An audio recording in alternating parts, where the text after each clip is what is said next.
Officer Ethan Grant's steel-toed boot connected with Agent Lila Kane's cleaning cart, sending it careening into her hip with a sickening thud. She stumbled backward as bottles of disinfectant exploded across the courthouse floor.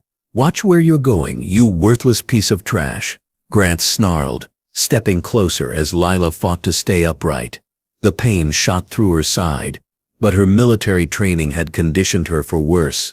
What Grant couldn't see beneath her humble custodial uniform was the lean muscle of someone trained to neutralize threats twice his size. As courthouse staff scattered to avoid witnessing the assault, Lila's eyes hardened with the cold calculation of a federal agent who had just been given all the evidence she needed.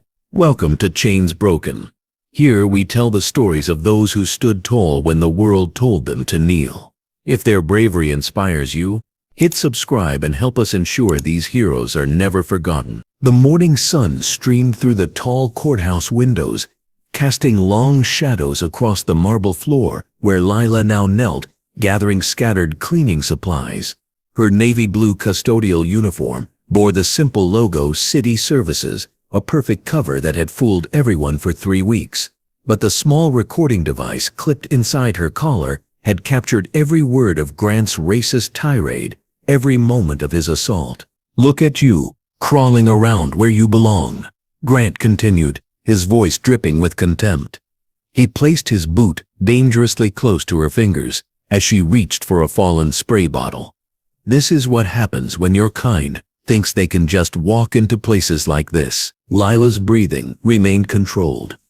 Each inhale and exhale measured with the discipline of someone who had completed advanced tactical training at Quantico. The pain in her hip was manageable, nothing compared to the interrogation resistance training she'd endured. What mattered was the evidence. Every word, every action was building the federal case that would bring down not just Grant, but the entire network of corruption he represented. Court reporter Lena Brooks hurried past, her eyes averted, clutching her stenography equipment tighter. Bailiff Devon Hale paused in the hallway, witnessing the assault, but quickly looked away when Grant's gaze met his. The message was clear. This was normal, expected, ignored. "You deaf trash." Grant kicked at the cleaning supplies again, scattering them further. "I asked you a question." "I'm sorry, officer," Lila replied, her voice steady and professional. "I'll clean this up right away." Grant's face twisted with satisfaction at her apparent submission. He had no idea that the woman kneeling before him had spent 2 years infiltrating organized crime syndicates, had taken down arms dealers in Detroit, and had been personally recommended for this assignment by the director of the FBI himself. The small earpiece hidden beneath her hair crackled with the voice of federal handler Agent Vance Riley. "Package received. Alpha. Evidence quality is excellent. Maintain cover." Lila's slight nod could have been mistaken for resignation, but it was acknowledgement. 3 weeks of systematic documentation were paying off. Grant's pattern of abuse wasn't limited to custodial staff. Security footage and witness statements revealed months of targeting courthouse employees based on race, intimidating witnesses, and creating an atmosphere of fear that compromised the entire judicial process. "Next time, watch where you're going," Grant sneered, stepping over the cleaning supplies as he walked away. "Some people need to learn their place." As his footsteps echoed down the hallway, Lila continued collecting her supplies with methodical precision. Each movement was calculated, professional, giving no hint of the federal storm that was about to descend on Grant's world. The courthouse hummed with its usual morning activity. Lawyers rushing to hearings, clerks processing paperwork, judges preparing for sessions. None of them knew that their building had become the center of a federal investigation, that the quiet custodial worker they ignored daily was gathering evidence that would expose decades of systemic corruption. Lila's training had taught her patience, taught her to endure abuse for the greater mission. But as she stood, placing the last bottle back in her cart, something had shifted. Grant's assault wasn't just another piece of evidence. It was a declaration of war against everything she'd sworn to protect. The federal badge hidden beneath her uniform felt heavier now, not with burden, but with purpose. Grant had made his choice. He'd chosen to be a predator, to use his badge as a weapon against the innocent. Now Agent Lila Kane would show him what happened when predators picked the wrong prey. Lila was on her way to the basement of the courthouse, where the elevator was humming quietly. From the outside, anyone would think that she was just a janitor going about her business. What happened was really different. The electrical and communication system of the courthouse is located in the basement, which is exactly what she needs to access next. Even though Grant hurt her hip, and it hurt a lot, this discomfort helped her. Through 3 weeks of careful infiltration, it became clear that Grant's abuse was the tip of the iceberg of a corruption network that ran through the whole courthouse. She would have access to the basement where the servers with deleted emails, archived security footage, and messaging logs that show the systematic cover-up of civil rights violations are stored. "Morning, Lila," called Bailiff Devon Hale as she passed his station. His voice carried the weight of someone who'd witnessed too much and said too little. "You okay after what happened upstairs?" Lila paused, studying his face. Devon was one of the few courthouse employees who showed genuine concern for the custodial staff. Her psychological profiling suggested he was conflicted, torn between doing what was right and protecting his career in a corrupt system. "I'm fine, Devon. Just doing my job," she replied, her tone carefully neutral. Devon glanced around nervously before stepping closer. "Look, what Grant did. That's not okay. But you need to be careful. He's got friends in high places, and people who cross him tend to have accidents." The warning confirmed what Lila's investigation had already uncovered. Grant's protection extended beyond the courthouse. Phone records and financial documents suggested connections to city officials, possibly even federal contacts, who'd helped shield him from previous complaints. "I appreciate the concern," Lila said, maintaining her cover while filing away Devon's information for future use. He could be turned into a valuable witness when the time came. The basement storage room was exactly where she needed to be. Behind stacks of old court records and maintenance supplies, Lila accessed her concealed federal equipment. The tablet she withdrew looked like standard inventory management software, but it was actually connected to FBI databases through encrypted satellite uplink. Agent Vance Riley's face appeared on the screen, his expression serious. "Alpha, we've analyzed the morning footage. Grant's assault meets federal criteria for civil rights violation under color of authority. We're ready to move to phase 2. Negative. Control," Lila replied quietly. "Grant's just the enforcement arm. We need the command structure. Someone's been protecting him for years. I need to identify the source." "The risk is escalating, Alpha. Grant's behavior suggests he's becoming unstable. Your safety protocols are noted and acknowledged," Lila interrupted. "But we get one shot at this network. If we take down Grant alone, the others disappear. Give me 48 hours. Riley's pause conveyed his concern, but he understood the mission parameters. 48 hours. Alpha. Then we extract you, whether the mission's complete or not." Lila disconnected the call and hid the tablet once again. Her federal training had prepared her for undercover work, but this assignment felt more personal than anything, and she was uneasy. Esther Grant's racist assault reminded her of her family's history with corrupt cops, a history that prompted her to join the FBI in the first place. The elevator chimed as she returned to the main floor, her cleaning cart once again making her invisible to the courthouse staff. Judge Carla Esposito nodded politely as Lila passed her chambers, having no idea that the custodial worker had access to classified federal databases and tactical training that rivaled most SWAT teams. Court reporter Lena Brooks emerged from a hearing room, her face pale with stress. Lila had observed her for weeks. Lena had witnessed multiple incidents of Grant's abuse, but lacked the power or protection to report them. She would be another crucial witness when the federal case went public. As Lila pushed her cart down the hallway, she mentally reviewed the evidence collected so far. Documented patterns of racial harassment, systematic intimidation of courthouse staff, possible witness tampering in criminal cases, and administrative cover-ups extending to the highest levels of local government. Grant's morning assault was the capstone that would justify federal intervention. The afternoon sun cast new shadows through the courthouse windows as Lila completed her rounds.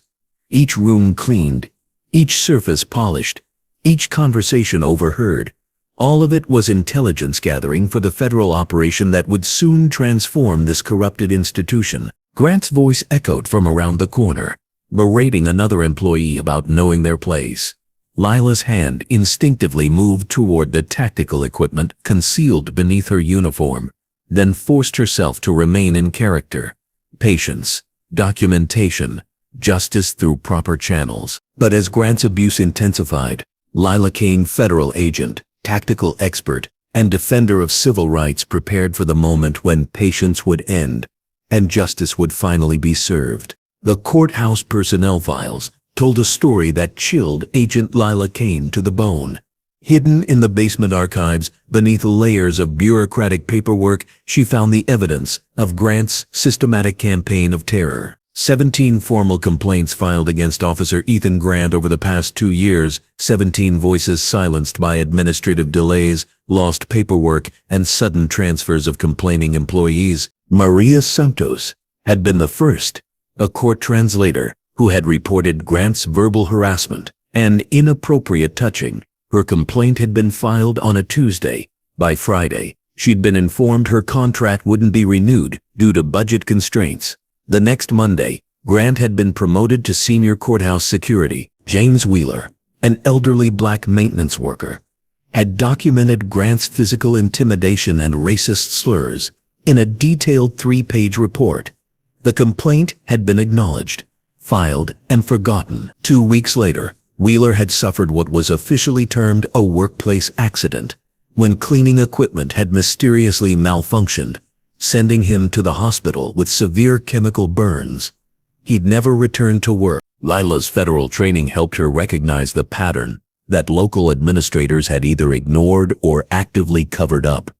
Grant wasn't just a racist bully, he was a systematic predator, protected by institutional corruption. Each complaint had been handled by the same administrator, Deputy Court Manager Robert Chambers, who had somehow managed to lose paperwork, delay investigations, and protect Grant from any real consequences. The files revealed something even more disturbing.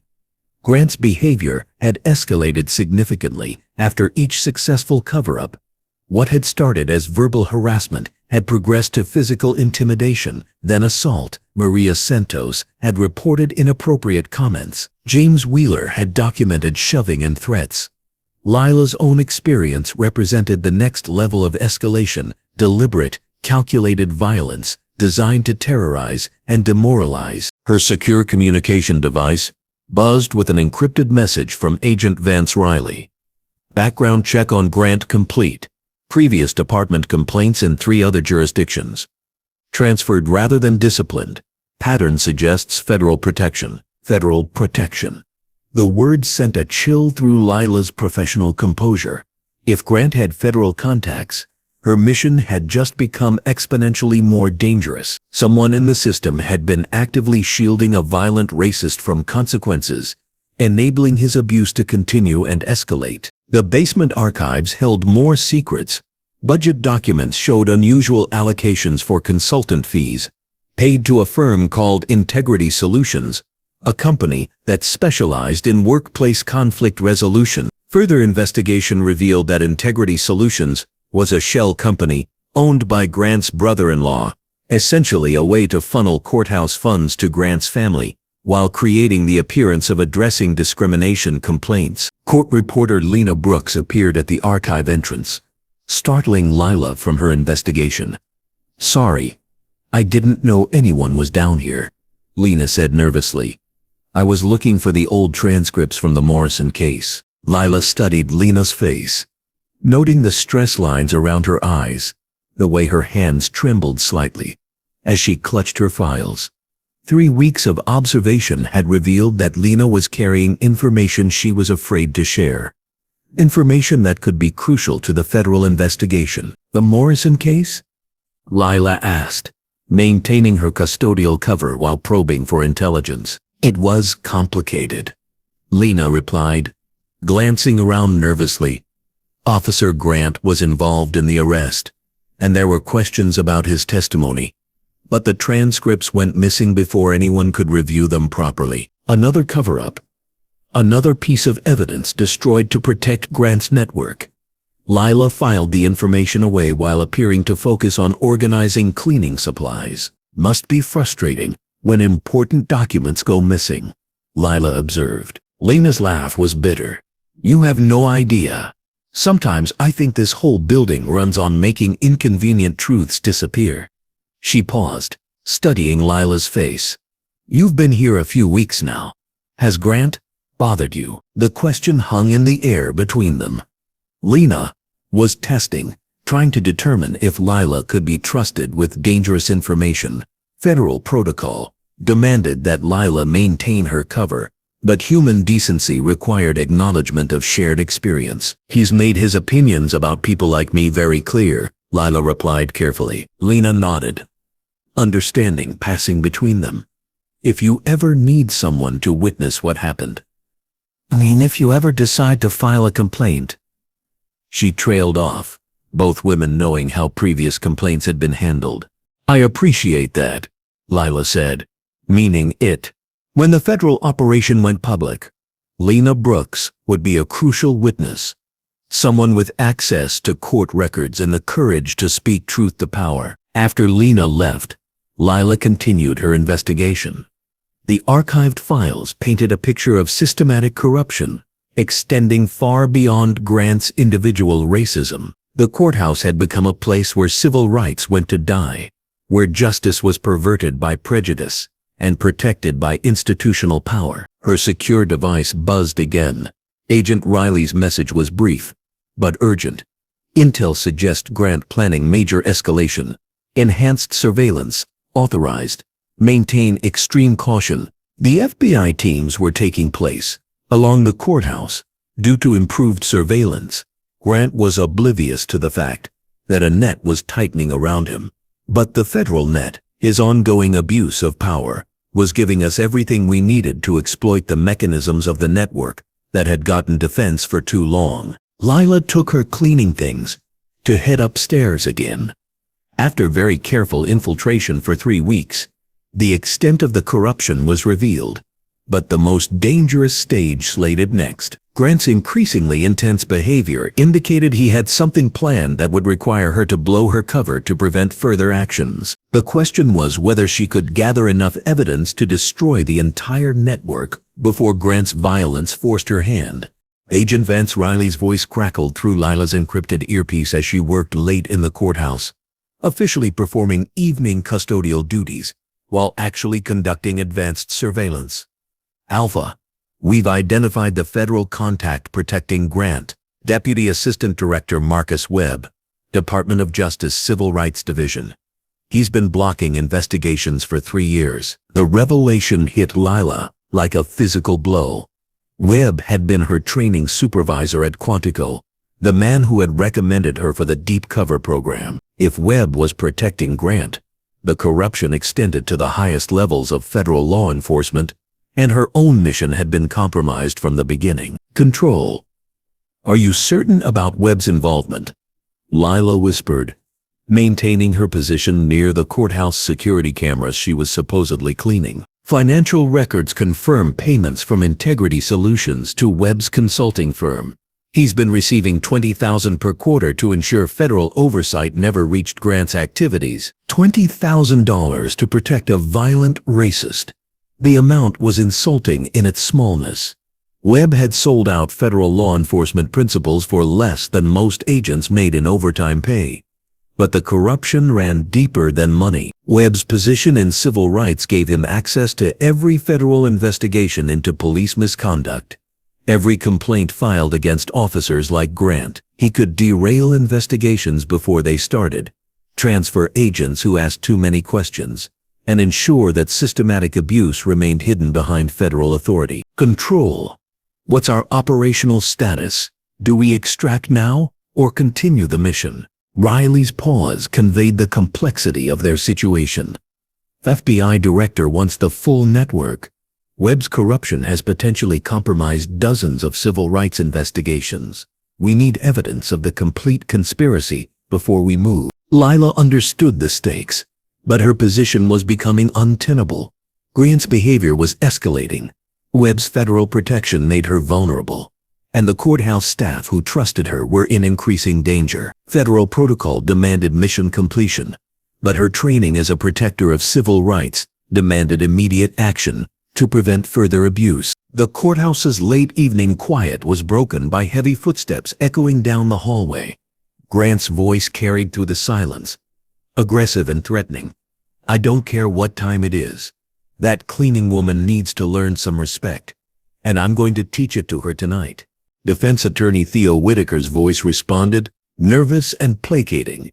"Officer Grant, perhaps this could wait until morning. The courthouse security cameras are malfunctioning tonight," Grant interrupted. Amazing how technology fails when you need privacy to handle personnel issues. Lila's blood ran cold. Grant had disabled the security system, creating a window for escalated violence without witnesses or evidence. Her federal training kicked in as she assessed threat levels and tactical options. The courthouse was nearly empty. Only Grant, Whitaker, and herself remained in the building. No witnesses meant no protection, but it also meant no civilians at risk if the situation escalated to tactical response. Control. Threat level critical. Target has disabled surveillance and is planning imminent assault. Request permission to break cover. Negative. Alpha. Maintain cover until you have evidence of federal conspiracy.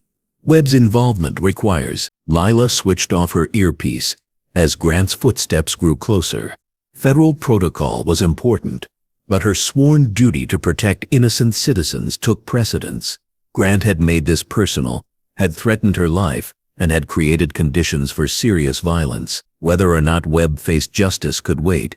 Ensuring that Grant never hurt another courthouse employee could not. The custodial closet where she'd been working contained more than cleaning supplies. Hidden beneath false panels were tactical equipment that would level the playing field between a corrupt cop and a federal agent. Grant thought he was hunting prey, but he was about to discover that his victim was a predator with badges, training, and authority that dwarfed his small-town corruption. Judge Carla Esposito's chambers were dark and locked, but Lila had observed Esposito's late-night work habits. The judge often returned after hours to review cases without interruption, which meant she might be a witness to whatever Grant was planning. Protecting Esposito became Lila's immediate tactical priority. Grant's voice grew closer. "Here, kitty, kitty. Time to learn what happens when trash thinks it belongs in a courthouse." The statement was meant to intimidate and stereotype her according to her race, which he used to abuse her. Grant's calculations were wrong. The woman Webb thought he was hunting had survived assassination attempts by the cartel and taken down international arms dealers. She had also been trained by the federal government. Webb had corrupted to protect Grant's racism. Lila checked her hidden sidearm, confirmed which radio frequency she could reach back up, and braced herself for the moment Agent Lila Kane left the guise of a custodial worker. Grant was seeking a lesson in power. Federal law enforcement was about to give that education. As Grant made his way down the hallway, the lights flickered and his shadow grew long. Little did he know that his would-be victim was about to end his career, his freedom, and his ability to terrorize the innocent. The federal probe would go on. Webb would be brought to justice and the network exposed. But first, Officer Ethan Grant would learn what happened when predators chose the wrong prey. The micro-recorder sewn into the collar of Lila's custodial uniform had been running continuously for 3 weeks. But tonight's footage would become the centerpiece of the federal prosecution. As Grant's heavy footsteps echoed through the courthouse hallway, each threatening word was being transmitted in real time to FBI headquarters, creating an unbreakable chain of evidence that would destroy his career and expose the corruption network protecting him. "I know you're here somewhere." Trash Grant's voice carried through the silence, deliberately loud and intimidating. "Time for your final lesson in respect." Lila remained hidden in the supply closet, her breathing controlled and tactical senses heightened. The advanced recording equipment captured not just Grant's words, but the metallic sound of his handcuffs being removed from his belt. the distinctive click of his service weapon being unholstered, and the scrape of his boots on marble as he systematically searched each room. Agent Vance Riley's voice crackled through her emergency earpiece, barely audible. "Alpha, we have tactical teams in position. Grant's threats constitute imminent federal charges. Authorization granted for defensive response." The federal net was closing, but Grant remained unaware that his late-night hunt had triggered a multi-agency response. FBI surveillance teams had surrounded the courthouse.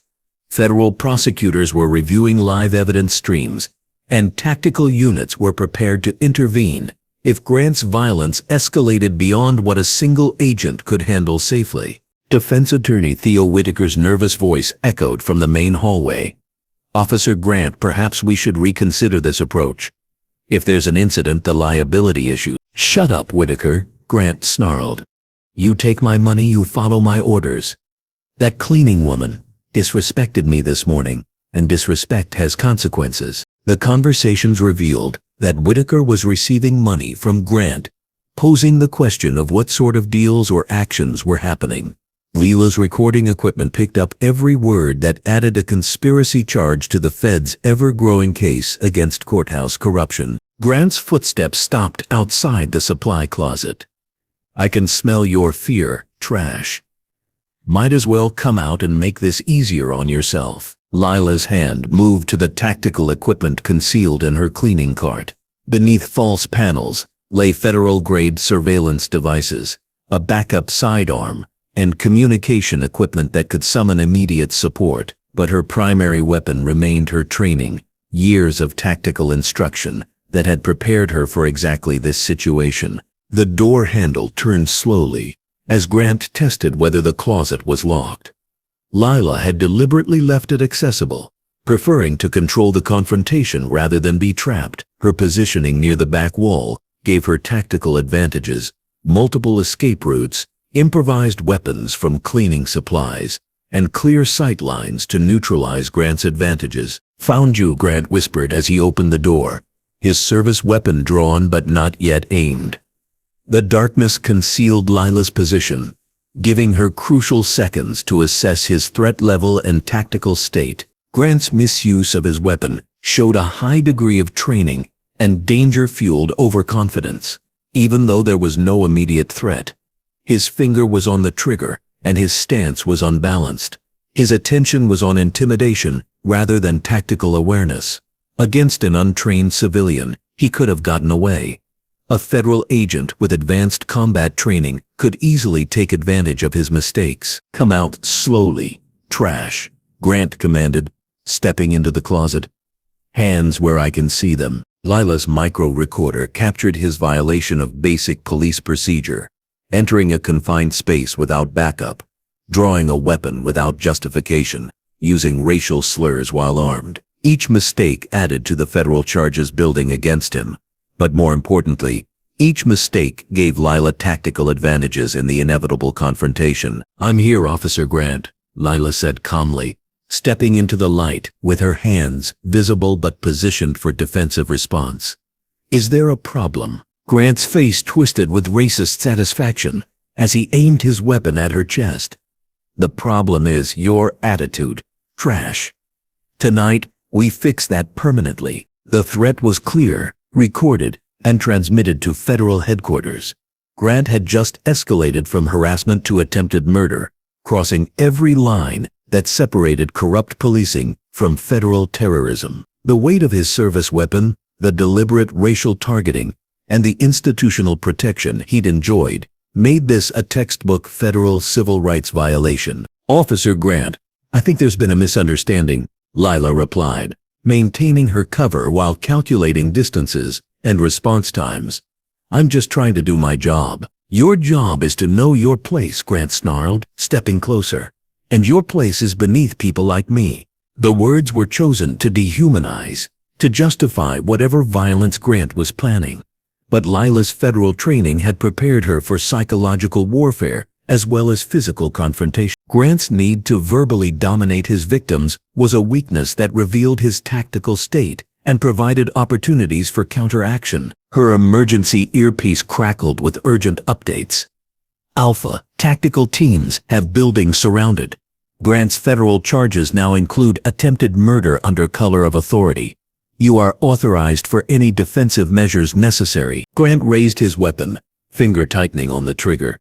Any last words, Trash? Lila's response would determine whether the confrontation escalated to lethal force or could be resolved through tactical superiority.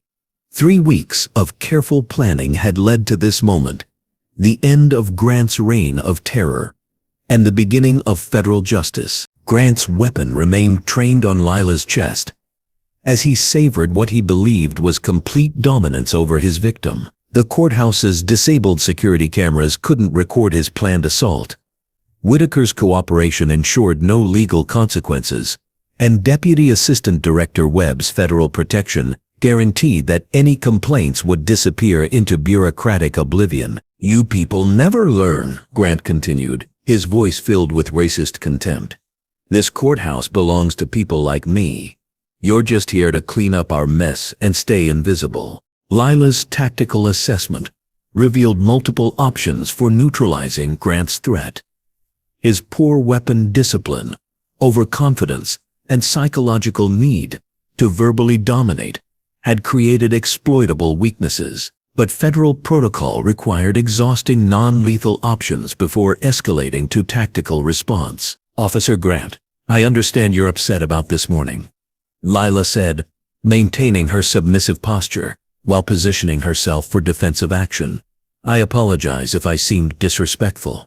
Grant's laugh was cold and menacing. Too late for apologies, Trash. You embarrassed me in front of witnesses. Made me look weak.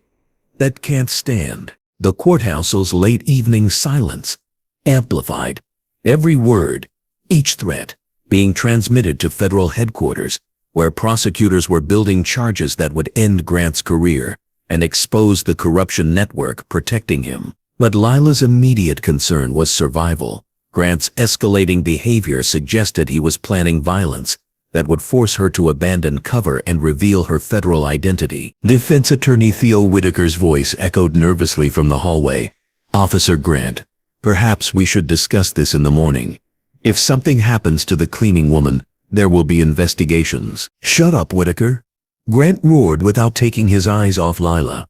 I pay you to clean up messes, not question my methods. The admission of bribery added another federal charge to Grant's growing collection of legal woes. More importantly, it revealed another element of courthouse corruption. The payments made to Whitaker indicated that there was a conspiracy to obstruct justice, influence legal proceedings, and cover up civil rights violations. Lila noticed that Judge Carla Esposito often worked late, as the judge's chambers were dark and quiet. If Esposito were in the house, she could either bear witness to the violence or himself become a victim of Grant's rage. The prioritization of civilian lives was more important to Lila than her mission. You know what the best part is? Grant whispered, pressing the weapon closer to Lila's body. Nobody cares what happens to people like you. You'll disappear, and the world will keep spinning like nothing happened. Grant's psychological profile revealed a dangerous combination of racial hatred and institutional protection that had enabled years of escalating abuse. His confident discussion of making victims disappear suggested previous experience with violence that had been covered up by the same network protecting him now. Lila's emergency earpiece provided crucial intelligence. Alpha. Thermal imaging shows Judge Esposito is in her chambers. Civilian protection protocols are now priority. You are cleared for immediate tactical response. The presence of an innocent civilian changed the tactical calculus completely. Lila could no longer afford to maintain cover if Grant's violence might spread to Judge Esposito. Federal protocol authorized any action necessary to protect civilian lives, including revealing her identity and neutralizing threats with lethal force. Officer Grant, Lila said, her voice subtly shifting from submissive to authoritative, I think you should reconsider your actions. Grant's eyes narrowed as he detected the change in her tone. What did you say to me, Trash? I said you should reconsider, Lila replied, her posture straightening despite the weapon aimed at her chest. This situation is about to become very complicated for you. For the first time, uncertainty flickered across Grant's face. Something in Lila's voice, her suddenly confident bearing, triggered his survival instincts. But his racist arrogance overrode tactical caution. "You threatening me?" Grant snarled, pressing the weapon against her chest. "You forget who holds the gun?" "No," Lila replied, her voice now carrying the unmistakable authority of federal law enforcement. "I'm giving you one last chance to surrender before this becomes a federal incident." Grant's confusion was visible as he processed Lila's transformation from terrified victim to confident authority figure. But his finger remained on the trigger, his weapon still pressed against her body, and his racial hatred still driving his actions. The moment of truth had arrived. Agent Lila Kane could no longer hide behind her custodial cover. Grant's threat to civilian lives, his escalating violence, and his federal-level corruption had forced the confrontation that would expose the entire network and deliver justice to his victims. Court reporter Lena Brooks' footsteps echoed from the main stairwell. Another civilian entering the danger zone. Grant's head turned toward the sound, creating the tactical opening Lila had been waiting for. The federal storm was about to break, and Officer Ethan Grant was standing at ground zero. Court reporter Lena Brooks froze halfway up the staircase of the courthouse, her legs refusing to carry her forward, when she heard Grant's threats being yelled down the hall. Having returned to pick up forgotten transcripts of the day, she was witness to something she hadn't seen in the years of covering court proceedings. Officer Grant was in the doorway of the supply closet, with his gun pulled, pointing it at the calm and dignified custodial worker who had endured weeks of harassment. "Please, Officer Grant," Lena called out, her voice trembling with fear and moral courage. "Whatever this is about, it doesn't need to involve weapons." Grant's head snapped toward Lena's voice, his eyes wild with a dangerous combination of racist rage and institutional impunity. "Get out of here, Brooks. This is police business." But Lena didn't retreat. Years of witnessing Grant's abuse had built a reservoir of suppressed anger that finally overflowed. "Police business? You mean like the 17 complaints that mysteriously disappeared? Like the witnesses who suddenly transferred to other departments?" Grant's face darkened as Lena revealed knowledge of his protected history of abuse. The courthouse's acoustic design carried her words clearly, ensuring that every syllable was captured by Lila's recording equipment and transmitted to federal headquarters. "You don't know what you're talking about, Brooks," Grant snarled. But his weapon remained trained on Lila. "Walk away now, or you'll be filing a complaint from the hospital." The threat against Lena triggered protocols that ended Lila's federal cover operation, with 2 civilians at risk and Grant escalating to lethal force.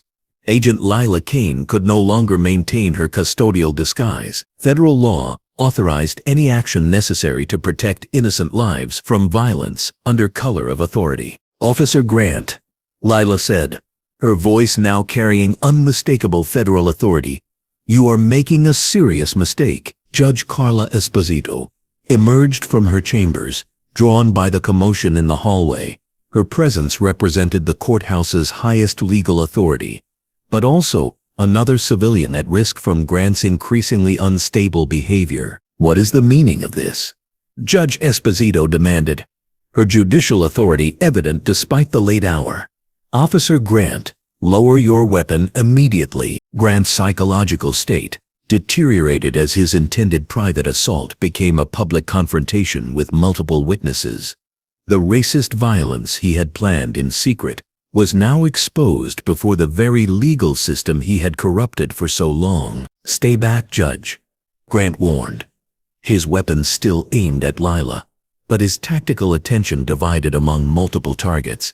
"This woman is a security threat." "The only security threat I see," Judge Esposito replied with judicial firmness, "is an armed officer threatening an unarmed custodial worker." Bailiff Devon Hale arrived from the security office, drawn by the courthouse's emergency alerts. His presence added another witness to Grant's crimes, but also another potential victim of his escalating violence. "Officer Grant," Devon said carefully, Courthouse security protocols require you to holster your weapon unless facing immediate threat. I don't take orders from rent-a-cops, Grant snapped. But his tactical position was becoming untenable. 4 witnesses, federal recording equipment, and his own poor tactical discipline had transformed his planned assault into a public demonstration of his corruption and incompetence. Lila's emergency earpiece crackled with urgent updates. Alpha building is surrounded. Judge's safety is priority. You are authorized for immediate tactical response. The federal net had closed around Grant, but his weapon remained aimed at an innocent woman, while civilians crowded the hallway. Lila's training provided multiple options for neutralizing the threat, but each carried risks to the witnesses who had shown courage in challenging Grant's abuse. Everyone needs to understand, Lila said, her voice cutting through the tension, that Officer Grant has been under federal investigation for civil rights violations. Grant's eyes widened as the implications of Lila's words penetrated his rage-clouded thinking.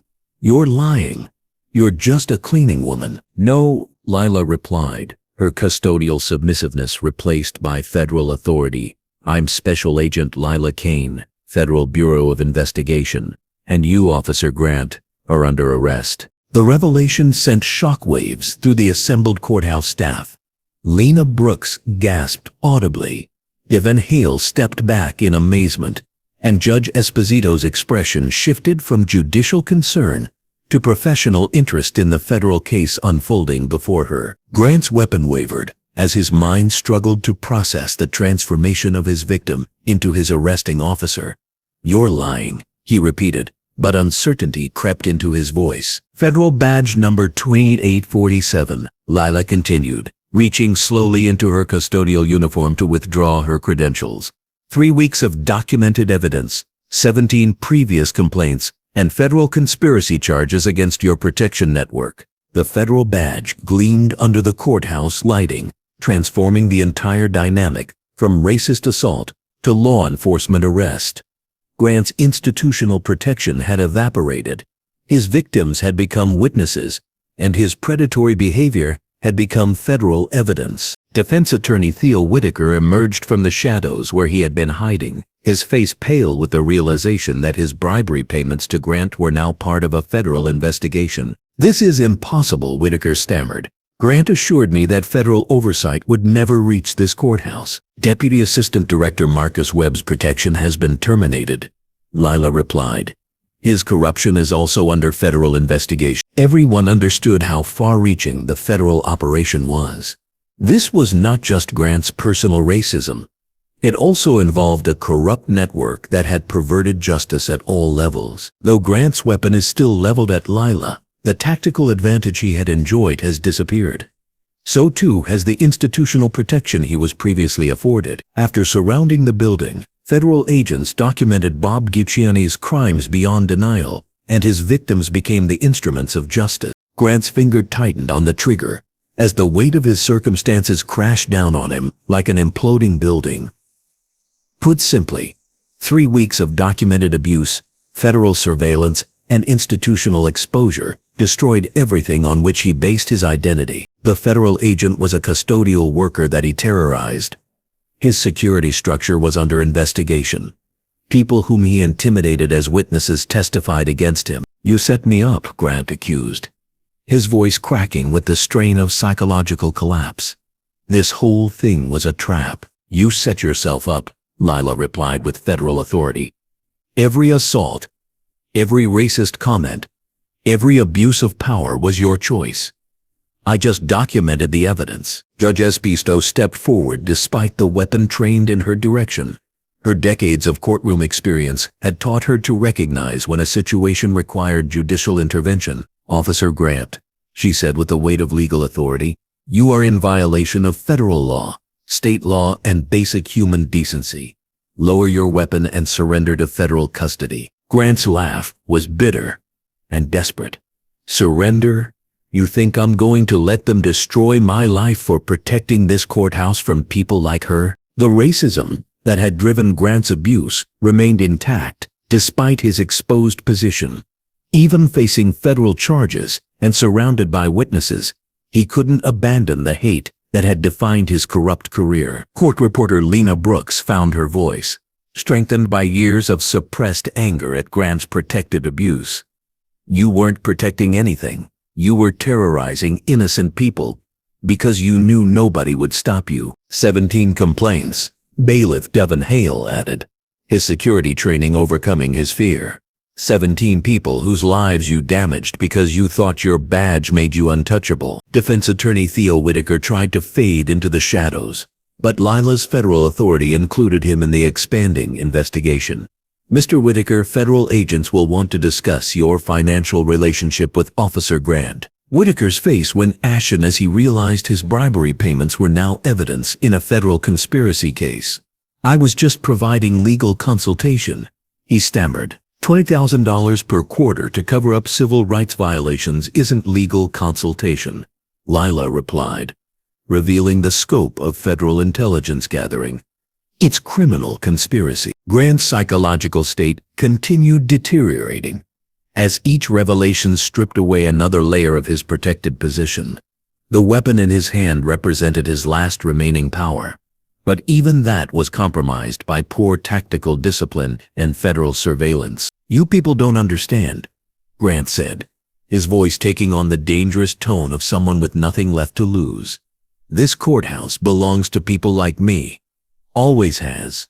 Always will. Not anymore, Judge Esposito declared with judicial finality. Your abuse of power ends tonight. Lila's tactical assessment revealed that Grant's breaking point was approaching rapidly. His weapon remained dangerous, but his psychological collapse was creating opportunities for safe resolution. Federal training had prepared her for exactly this scenario. An armed subject whose institutional protection had collapsed, surrounded by civilians, making desperate choices. Officer Grant, Lila said, using her federal authority to command his attention, you have one last opportunity to surrender peacefully. Drop your weapon and place your hands behind your head. Grant's response came not in words but in action. His finger moved decisively toward the trigger as he made his final choice between surrender and violence. 3 weeks of federal investigation, systematic documentation, and tactical preparation had led to this moment of truth. Lila's federal training kicked in with practiced precision. Her movement was fluid, professional, and calibrated to neutralize the threat while protecting civilian lives. Grant's poor tactical discipline, divided attention, and psychological collapse had created the opening she needed. The sound of Grant's weapon hitting the marble floor echoed through the courthouse hallway like the gavel of justice falling on corruption. His arm hung useless at his side, victim of a tactical hold that federal agents learned to execute with surgical precision. Officer Ethan Grant, Lila, announced with federal authority, you are under arrest for civil rights violations, assault under color of authority, conspiracy to obstruct justice, and attempted murder of a federal officer. Federal agents flooded into the courthouse as Lila's backup finally revealed themselves. The building that had housed Grant's protected racism became the scene of his complete defeat. Handcuffs replaced his weapon, federal charges replaced his institutional protection, and justice replaced the systematic abuse he had perpetrated for so long. Judge Esposito, court reporter Lena Brooks, and bailiff Devon Hale stood as witnesses to the end of an era. The courthouse would never again be a place where racism flourished under official protection. Grant's career was over. His network was exposed. His victims were vindicated. Federal justice had arrived. The courthouse entrance erupted with federal authority as Agent Vance Riley led a tactical team through the main doors, their FBI vests gleaming under the emergency lighting that had replaced the disabled security system. Grant's arrest had triggered a coordinated federal response that transformed the quiet courthouse into the epicenter of a massive civil rights investigation. Building secure, Agent Riley announced into his radio as his team spread throughout the courthouse with military precision. Primary suspect in custody, multiple witnesses safe, evidence preservation protocols in effect. Grant sat handcuffed on the marble floor, his face a mask of defeated rage as he watched federal agents methodically document every inch of his crime scene. The weapon that had given him power over innocent victims was now evidence in a federal case that would end his career and freedom. Judge Carla Esposito approached Agent Riley with judicial authority intact, despite the late-hour chaos. "Agent, I need to understand the scope of this investigation. How long has the FBI been operating in my courthouse?" "3 weeks of deep cover investigation, Your Honor," Riley replied with professional respect. Agent Kane's mission was to document systematic civil rights violations and identify the protection network that enabled them. Court reporter Lena Brooks stepped forward, her voice stronger now that federal protection had replaced Grant's intimidation. "I have transcripts, missing files, and witness statements that support Agent Kane's evidence. 17 people filed complaints that were buried by the system." Bailiff Devin Hale nodded in agreement. "I witnessed multiple incidents, but was told that reporting them would end my career. Grant had protection from someone high up. We all knew it, but nobody could prove it." Defense attorney Theo Whitaker remained silent in the corner, understanding that his bribery payments had made him part of the federal conspiracy case, rather than a simple witness. His legal expertise told him that cooperation might reduce his sentence, but wouldn't eliminate federal charges. Agent Kane stood near the evidence collection team, her custodial uniform now replaced by FBI tactical gear that revealed the true extent of her federal authority. The transformation from victimized cleaning woman to federal law enforcement was complete, but the mission's most important phase was just beginning. "Agent Riley," Lila reported, "Grant's institutional protection extends to Deputy Assistant Director Marcus Webb in the Civil Rights Division. Webb's been receiving payments to suppress federal oversight of Grant's activities." The revelation sent shockwaves through the assembled courthouse staff. Federal corruption at the Deputy Assistant Director level meant that civil rights investigations across multiple jurisdictions had been compromised, possibly for years. "Webb's under surveillance," Riley confirmed. "His arrest is coordinated with Grant's takedown. The corruption network that protected this abuse is being dismantled simultaneously across 4 states. Judge Esposito's judicial mind processed the implications rapidly. If Webb was suppressing federal oversight, how many other cases like Grant's were covered up? Preliminary investigation suggests dozens of compromised cases. Agent Kane replied. Grant wasn't unique. He was part of a systematic network that protected racist law enforcement officers from federal accountability. Grant's bitter laugh interrupted the federal briefing. "You think this changes anything? There are hundreds like me. Thousands. You can't arrest everyone who knows that people like her don't belong in places like this." His words revealed the depth of institutional racism that had made his protected abuse possible. Even facing federal charges, Grant remained convinced that his racist worldview was shared by the system he had served. "You're right that we can't arrest everyone," Agent Kane replied, approaching Grant with federal authority. "But we can arrest you, your protectors, and everyone who enabled your systematic violation of civil rights." Federal evidence crews made their way through the courthouse, taking files, computer systems, and communications that will detail the entire corruption network. The individual racism of Grant was only one piece of the systemic conspiracy that perverted justice. Lena Brooks approached Agent Kane with information she had been afraid to share under Grant's reign of terror. "Agent Kane, I have recordings of phone calls between Grant and Webb. Grant would call him whenever complaints were filed, and Webb would promise they'd disappear." The taped conversations were evidence of a conspiracy, and proof Webb used his office to stop the feds from civil rights investigations at Grant's request. The evidence would ensure federal convictions for both men, when placed with the financial records for bribe payments. "Your courage in preserving that evidence may have saved lives," Agent Kane told Lena. Grant's violence was escalating, and without federal intervention, someone would have been seriously hurt or killed. Devin Hale added his own contribution to the federal case. "I documented every incident I witnessed in private security logs, dates, times, witnesses, Grant's exact words.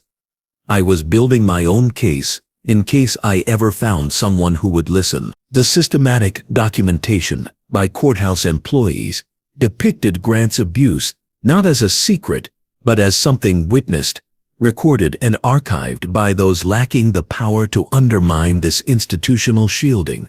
Because they preserved evidence, federal prosecution had become possible. The federal custody transfer of Grant happened with much precision.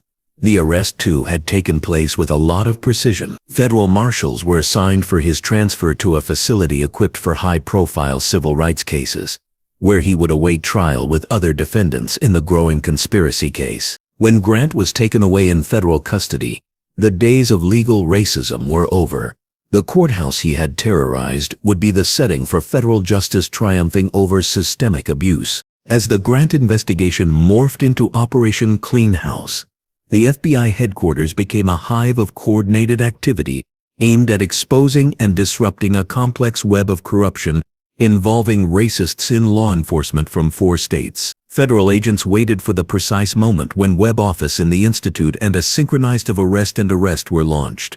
The operation was aimed to stop defendants from destroying evidence in the event Webb's suite itself was raided. Agent Vance Riley directed it from the federal command post. There were monitors everywhere showing Webb, Grant's conspirators, and courthouse officials who aided the cover-up conspiracy. The 3-week mission of Agent Kane resulted in the largest federal civil rights probe in more than 50 years. Webb just received a call from the courthouse, reported a surveillance agent.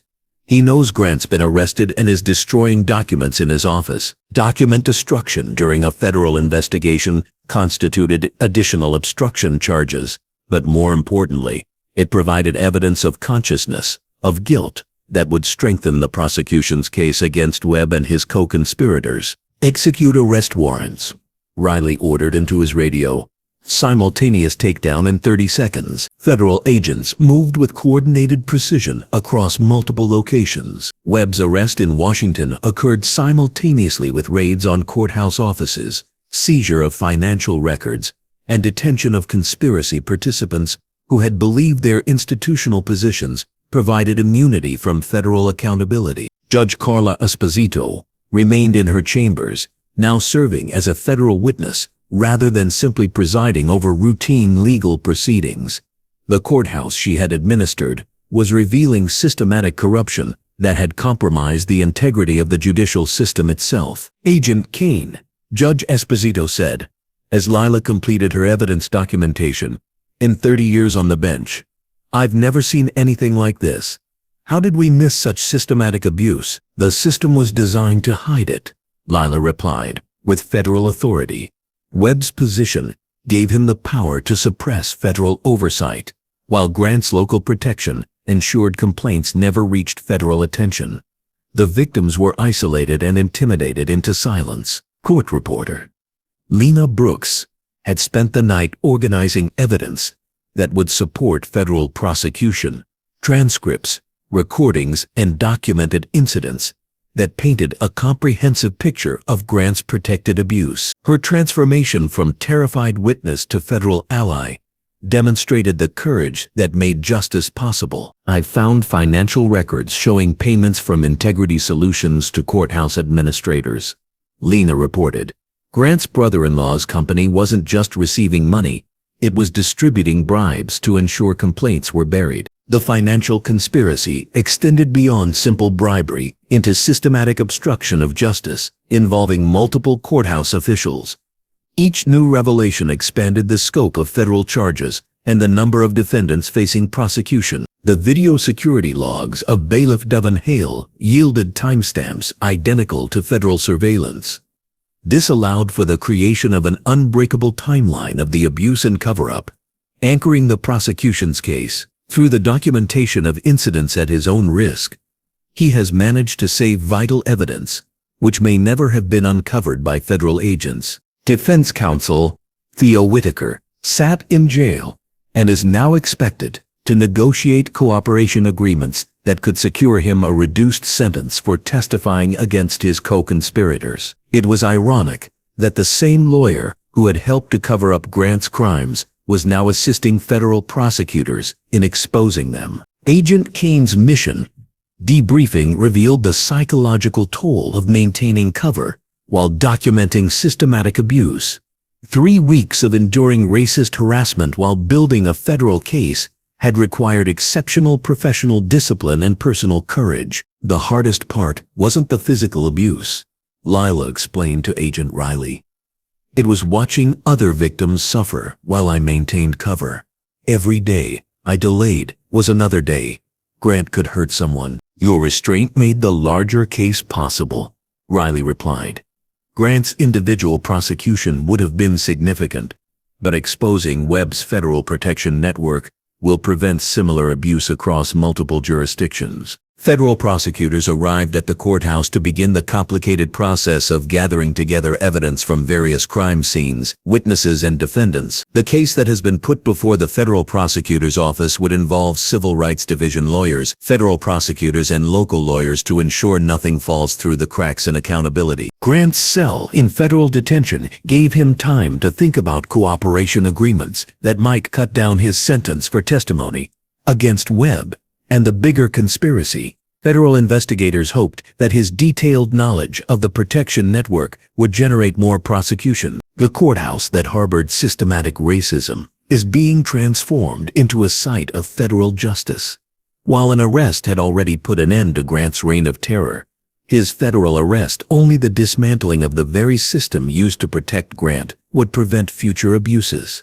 Within hours of Webb's federal arraignment, Grant's initial hearing was slated for the next week, and the conspiracy case against courthouse administrators was hurtling toward grand jury indictments that would provide total legal coverage. The federal storm that started with the secret identity of a custodial worker is now sweeping through law enforcement across several states, making sure systematic racism cannot be covered under institutional clothes. As the federal courthouse in downtown turns into a fortress filled with media, Officer Ethan Grant is due for his first hearing. He will face charges of violating civil rights. After 3 weeks undercover with the feds, Agent Lila Kane's evidence was so extensive, the prosecutors were confident they could win convictions not just against Grant, but against the corruption network that had tutted him. U.S. For the last time, Attorney Sarah Morrison read the case files before talking to the press outside the courthouse. There was extensive evidence of recorded threats, documented assault, systematic harassment, and conspiracy against federal oversight. Grant may have committed serious offenses, but the institutional corruption that enabled them was a danger to civil rights across jurisdictions. Ladies and gentlemen, Attorney Morrison announced to the assembled reporters, today marks a significant victory for civil rights enforcement. The systematic abuse of power that flourished in our local courthouse has been exposed and will be prosecuted to the full extent of federal law. In the courthouse, Grant sat with his court-appointed attorney. Grant's own institutional protection was gone, just like his job and his liberty. The federal charges were serious enough to make certain he would spend decades in jail. But his knowledge of the broader conspiracy might generate negotiation opportunities. Deputy Assistant Director Marcus Webb was himself federally arraigned in Washington, where agents of the FBI seized evidence that revealed a pattern of corruption going back his entire tenure in the Civil Rights Division. Financial records, communications, and witness testimony paint a picture of federal power manipulated to protect racist law enforcement officers. Lena Brooks, the court reporter, took the stand. She testified about Grant's history of abusive and the official cover-ups that had protected him.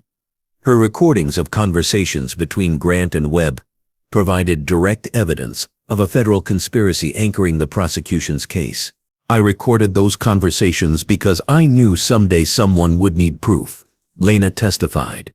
Grant would call Webb after every complaint, and Webb would assure him that federal oversight would never reach our courthouse. Bailiff Devin Hale's testimony corroborated Lena's evidence with security logs that documented specific incidents of abuse, times when complaints were filed, and administrative responses that buried legitimate civil rights concerns. His decision to preserve evidence despite personal risk had made the federal prosecution possible. Judge Carla Esposito provided judicial perspective on the systematic corruption that had compromised her courthouse. Her testimony revealed how administrative pressure had influenced case assignments, evidence handling, and judicial procedures in ways designed to protect Grant from accountability. As I began to notice patterns, Judge Esposito testified, cases involving Grant's arrests would be assigned to specific prosecutors who consistently failed to pursue misconduct charges. Evidence would be mislabeled or delayed in ways that hampered judicial review. Agent Kane's testimony transformed the courtroom as she detailed her 3-week mission to document Grant's abuse while maintaining federal cover. The physical evidence she had endured, bruises from Grant's assault, recordings of his threats, provided tangible proof of systematic violence under color of authority. Grant's escalating behavior indicated that he felt completely protected from consequences.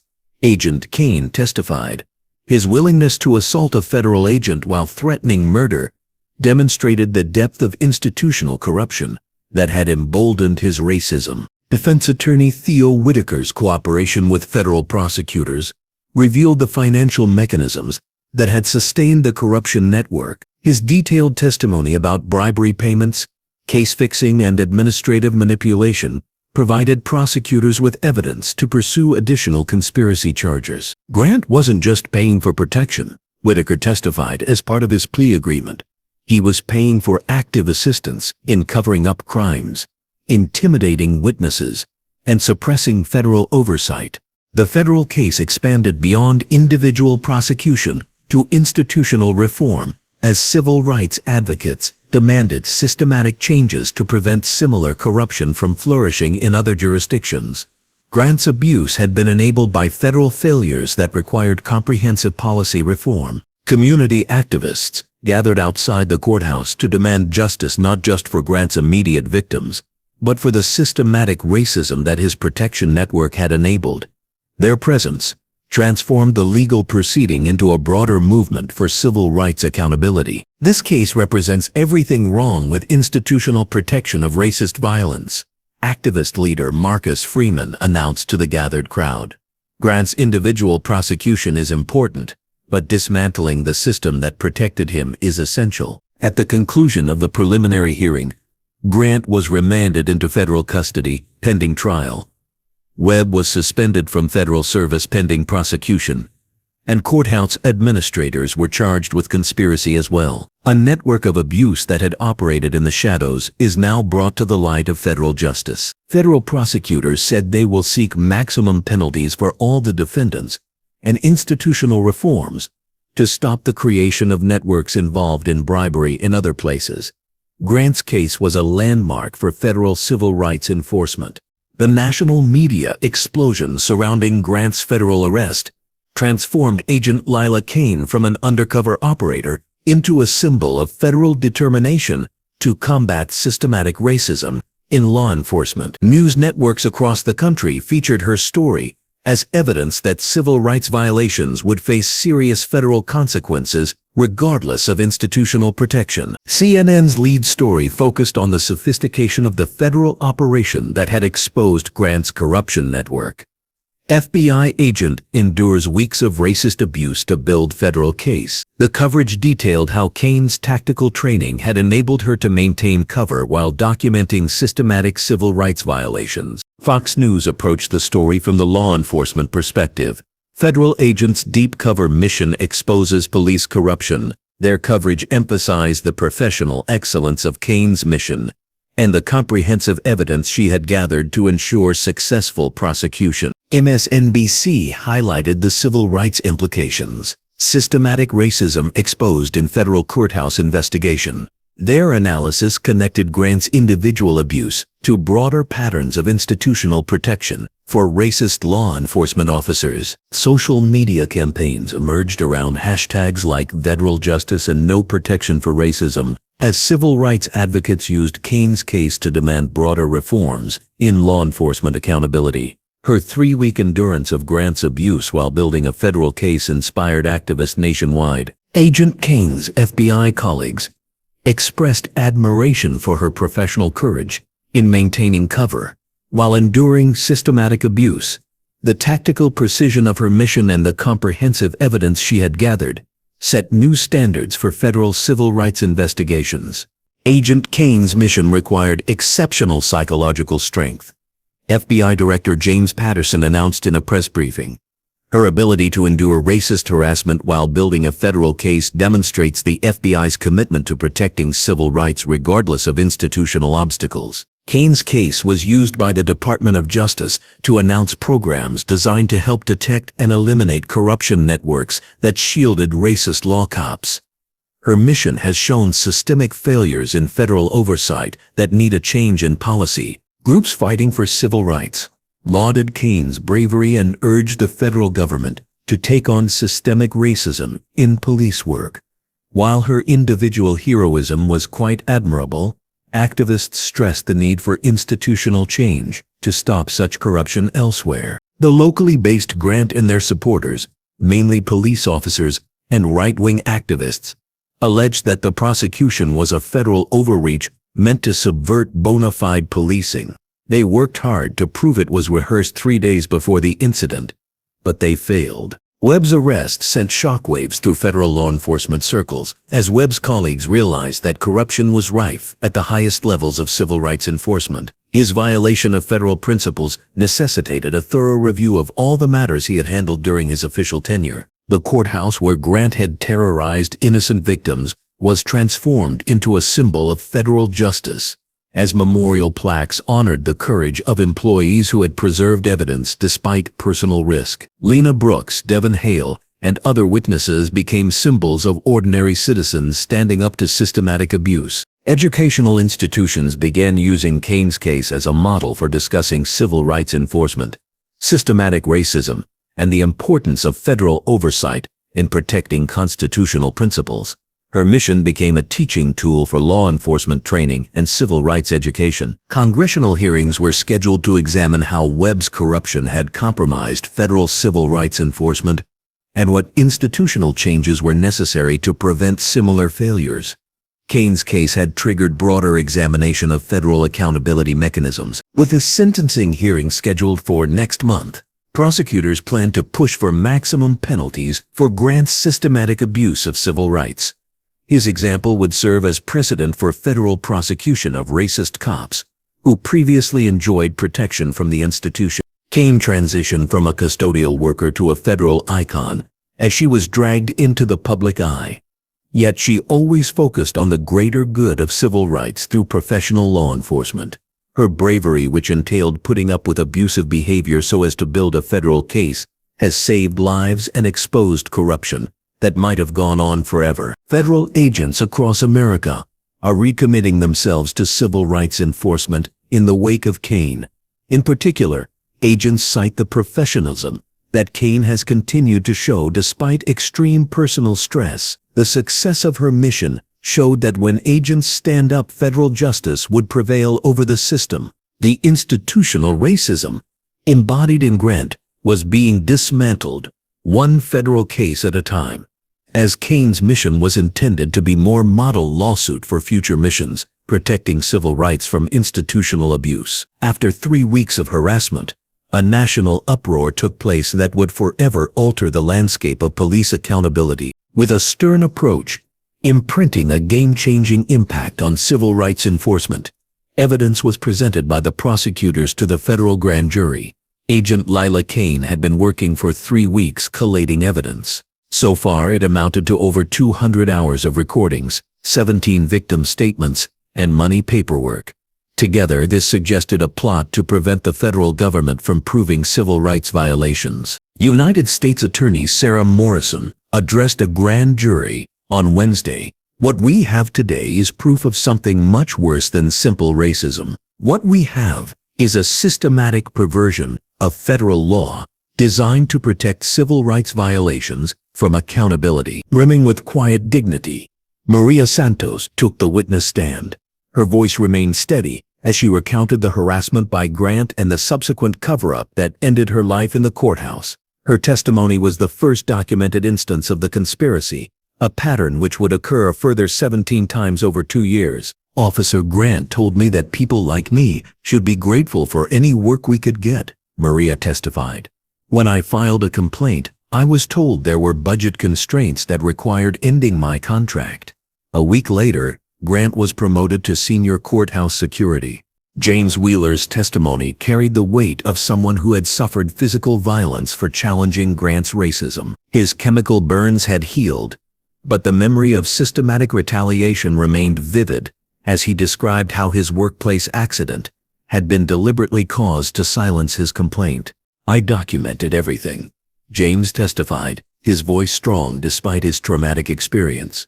Grant's threats, his racial slurs, the deliberate equipment tampering that sent me to the hospital. But when I tried to file criminal charges, my complaint disappeared into the same administrative black hole that had swallowed every other victim's voice. Dr. Patricia Williams, the courthouse's former psychological counselor, provided expert testimony about the systematic intimidation tactics used to silence Grant's victims. Her professional analysis revealed sophisticated psychological warfare designed to isolate victims and prevent them from seeking federal protection. Grant's approach was calculated to destroy victims' confidence in the system's ability to protect them. Dr. Williams testified, "The administrative delays, the sudden job losses, the workplace accidents, all were designed to send a message that challenging racism would result in severe retaliation." Financial expert Robert Chen walked the grand jury through the money trail that had sustained Grant's protection network. His forensic accounting revealed how Integrity Solutions had served as a conduit for bribing courthouse administrators, while creating the appearance of legitimate consulting services. The financial structure was sophisticated, Chen testified. Grant's brother-in-law received courthouse contracts for conflict resolution services, then distributed portions of those payments to administrators who ensured complaints against Grant were buried or dismissed. Agent Kane's testimony provided the grand jury with a federal perspective on Grant's systematic abuse. Her detailed documentation revealed escalating violence that had been building towards serious physical assault or worse before federal intervention stopped Grant's reign of terror. Grant's behavior indicated someone who felt completely immune from consequences.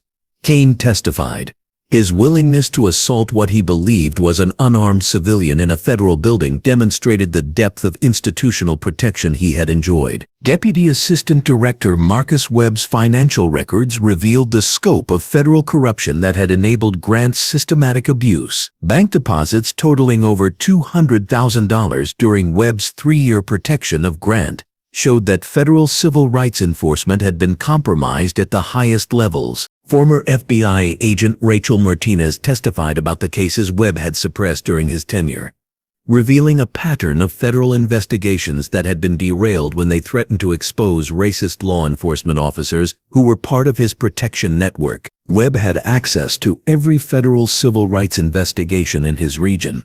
Martinez testified, he would identify cases that threatened his protected officers and ensure those investigations were delayed, transferred, or dropped due to manufactured procedural concerns. Congressional investigator David Thompson presented evidence that Webb's corruption had compromised federal oversight across multiple states, potentially affecting hundreds of civil rights cases that had been suppressed to protect systematic racism in law enforcement. The institutional damage extends far beyond Grant's individual crimes, Thompson testified.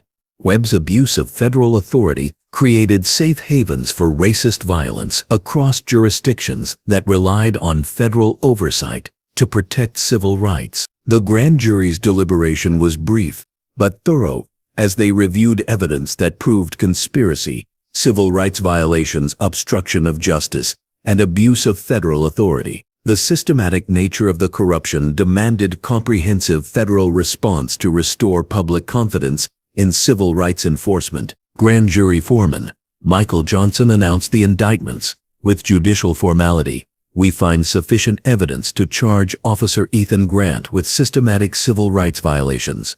Deputy Assistant Director Marcus Webb with federal conspiracy and obstruction of justice, and 12 courthouse administrators with conspiracy to violate civil rights under color of authority. The federal indictments represented the most comprehensive civil rights prosecution in decades, sending a message that systematic racism would face serious federal consequences regardless of institutional protection or bureaucratic delay. Amidst the throng of media, civil rights advocates, and federal officials, Judge William Harrison oversaw the proceedings in a packed courtroom, which legal experts are calling the most significant civil rights trial since the night. Grant had been found out for his systematic abuse, but the wider implications for accountability of federal law enforcement were still being uncovered. During the opening arguments, civil rights attorney Amanda Foster linked the individual overt racism exhibited by Grant to systematic failures of federal oversight.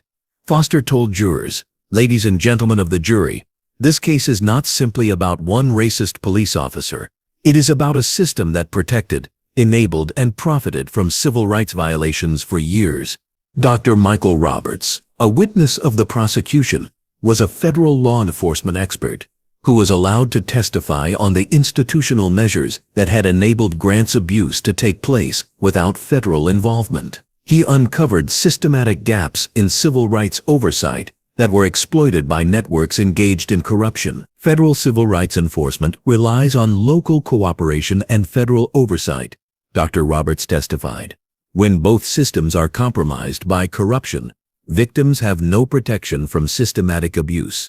Grant's case represents a complete breakdown of constitutional protections. Retired FBI agent Susan Martinez provided insider perspective on how Webb's corruption had affected federal civil rights investigations nationwide. Her testimony revealed that dozens of cases had been suppressed or delayed to protect racist law enforcement officers who were part of Webb's network. Webb's position gave him access to every major civil rights investigation in his region. Martinez testified. He would identify cases that threatened his protected officers and ensure those investigations never reached prosecution. The institutional damage is still being assessed. Federal prosecutor Jennifer Adams presented evidence of the financial conspiracy that had sustained Grant's protection network. Bank records, wire transfers, and communication logs prove that systematic bribery had perverted federal civil rights enforcement for years. The defendants didn't just commit individual crimes, Adams argued. They created a systematic conspiracy to profit from civil rights violations while preventing federal accountability. Their actions represent the worst betrayal of federal law enforcement principles. The defense attorney for Grant alleged that he was a product of institutional culture rather than individual racism. Similarly, evidence of systemic abuse was robust and abundant. Grant's increased use of violence and directed the attack at minorities show conscious criminal intent. Webb's defense raised the issue that prosecutorial immunity applies to Webb's actions and that the acts alleged in the indictment were federal acts. However, the financial records showing payments to bribe officials in Canada destroy any claim of an authorized federal act. Abuse of civil rights enforcement authority represented most serious form of federal corruption. Community leader Marcus Freeman testified as to the broader impact of Grant's protected abuse on community trust in law enforcement and federal civil rights protection.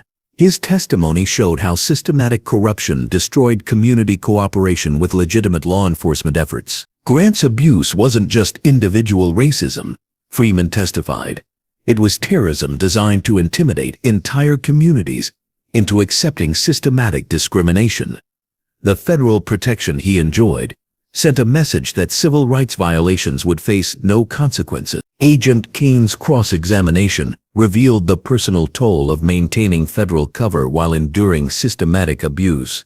Her testimony demonstrated the courage required to gather evidence against institutional corruption while protecting civilian lives from escalating violence. The hardest part wasn't the physical abuse, Kane testified. It was watching other victims suffer while I maintained cover. Every day I delayed intervention was another day.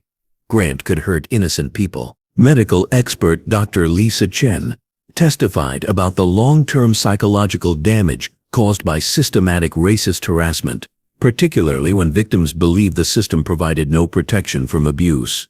Her analysis revealed that Grant's tactics had been designed to cause maximum psychological trauma. Systematic racism, supported by institutional protection, creates a unique form of psychological torture, Dr. Chen testified. Victims experience not just individual abuse, but the crushing realization that the system designed to protect them is actively enabling their persecution. Federal oversight expert Thomas Wilson presented recommendations for institutional reform designed to prevent similar corruption networks from developing in federal civil rights enforcement. His testimony outlined comprehensive changes needed to restore public confidence in federal protection of constitutional rights. According to Wilson's testimony, the failures of institutions laid bare in this case call for systemic reform.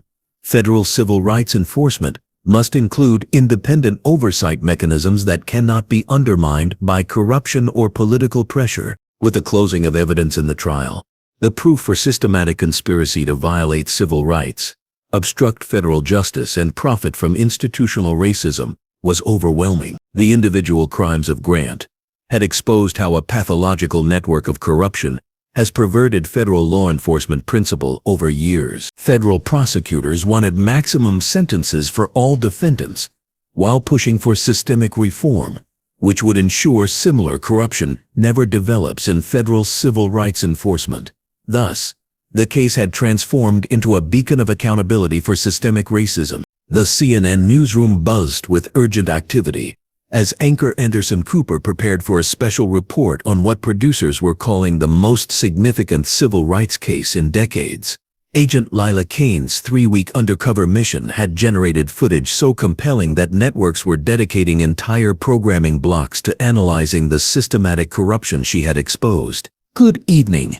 I'm Anderson Cooper," he began, addressing cameras that would reach millions of viewers.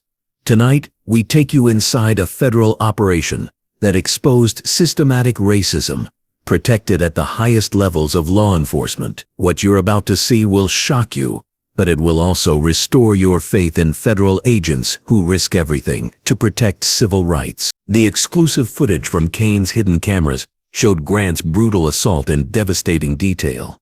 The steel-toed boot connecting with her cleaning cart, the racist slurs echoing through the courthouse hallway, and the systematic intimidation that had terrorized courthouse employees for years. Fox News approached the story from a law enforcement accountability perspective, with anchor Sean Hannity praising Kane's tactical expertise while condemning the corruption that had enabled Grant's abuse. "This is what real police work looks like, a federal agent risking her life to expose the kind of corruption that gives all law enforcement a bad name." MSNBC's Rachel Maddow provided comprehensive analysis of Webb's federal conspiracy, connecting his individual corruption to broader failures in civil rights enforcement that had affected multiple states.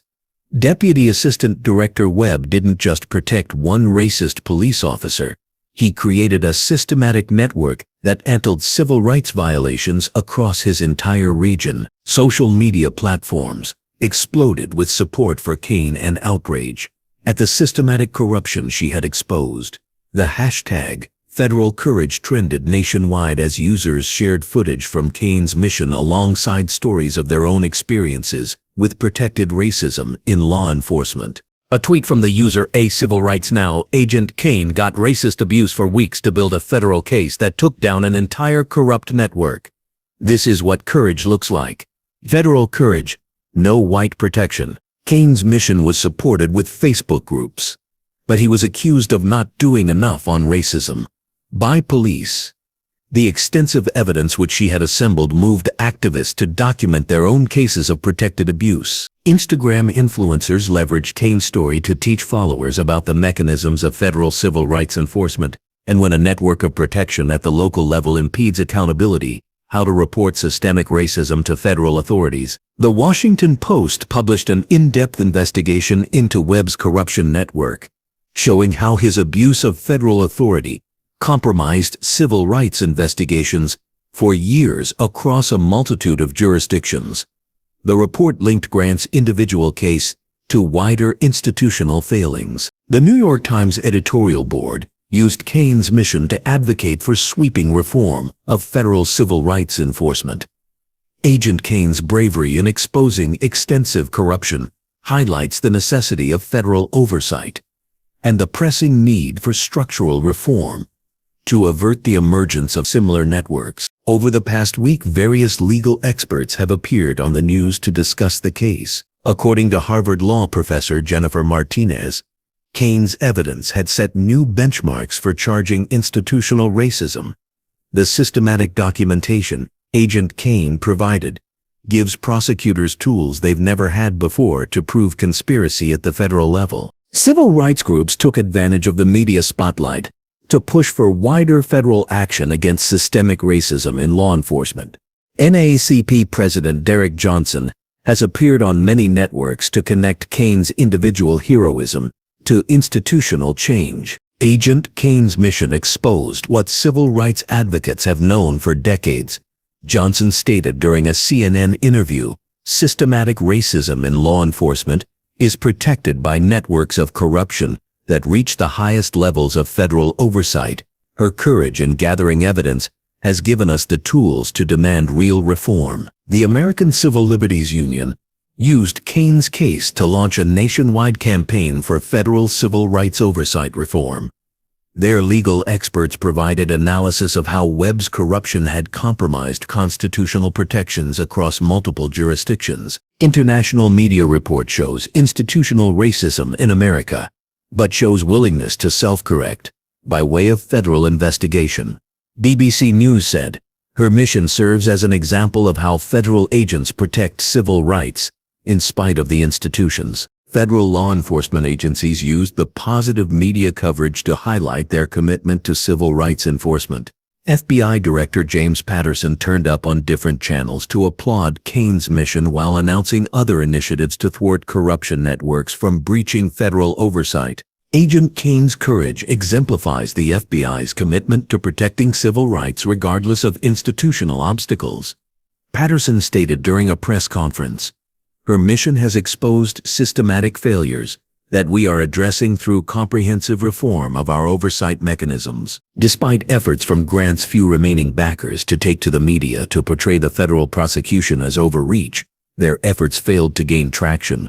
As the evidence from Kane showed his systematic abuse, her documents were exhaustive enough to preclude denial or downplaying. Leaders from Congress have utilized the media attention to announce hearings on federal civil rights enforcement reform.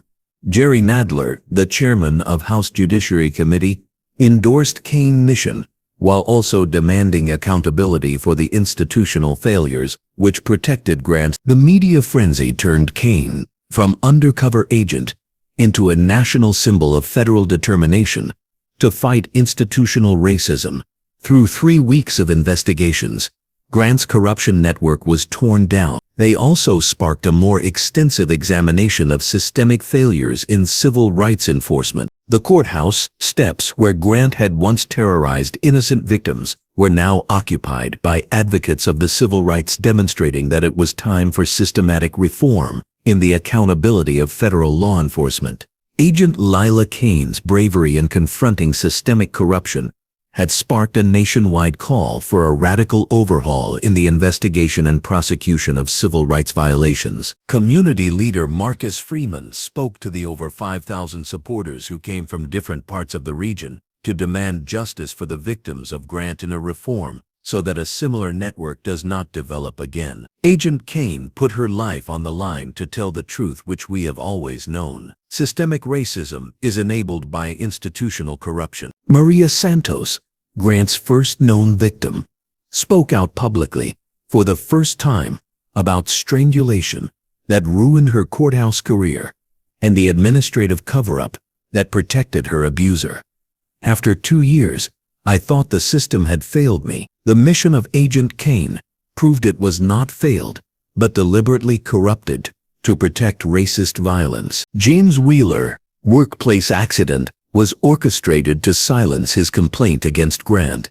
Wheeler has taken to the pages of the paper to demand that the administrators enabling systemic abuse be held accountable for their actions. Grant's individual racism was bad enough, but the network that protected him represents institutional betrayal of everything federal law enforcement should stand for. The Courthouse Workers Union issued a set of reforms aimed at shielding workers from racist harassment and ensuring complaints receive federal attention rather than get buried due to administrative corruption. Sandra Davis praised Kane's mission and called for systemic change. Agent Kane provided us with a clear picture of real protection, stated Davis. We cannot put all of our faith in individual heroism. We also need systemic reform that prevents networks of corruption from hiding racist violence. During the gathering, the local NAOCCP chapter president, Robert Wilson, announced a federal civil rights initiative, which is aimed at identifying and exposing systematic racism in law enforcement in the region. There would be a blueprint for federal investigations from Kane's evidence gathering. Wilson stated, Agent Kane's mission serves as a model for federal civil rights enforcement. Her bravery in withstanding constant abuse while collecting proof that federal justice can win over institutional corruption when agents show professional excellence. Federal prosecutors used the community support to indicate they would be seeking maximum penalties for all the defendants in the conspiracy case. USA Attorney Sarah Morrison told the crowd that Kane's evidence would make everybody accountable. Morrison said that Agent Kane's 3-week-long mission gathered enough evidence to ensure federal convictions for all those in the network. Her bravery in organizing thorough documentation ensures systematic racism will face serious consequence from the federal government. A group of civil rights lawyers planned civil suits in federal court for the victims of grant and changes to ensure no other jurisdiction suffers from similar corruption. These civil cases and the criminal lawsuits would be grounded by Kane's evidence. The gathering saw religious leaders from different faiths called for holding federal law enforcement accountable, morally and ethically. Kane's courage was praised by Pastor David Thompson. The pastor demanded federal agencies live up to their constitutional mandate. Pastor Thompson spoke at an interfaith prayer service saying, Agent Kane risked her safety to expose evil that was hiding behind institutional authority. Her mission serves as a reminder that moral courage can defeat institutionalized corruption when people are willing to suffer for justice. Colleges and universities stated their intent to use Kane's mission as a case study for federal law enforcement training, civil rights education, and choice under pressure. Her 3-week endurance of systemic abuse under federal cover would be a teaching tool for future agents. Congressional representatives who came to the rally announced hearings to reform federal civil rights enforcement, inspired by Kane.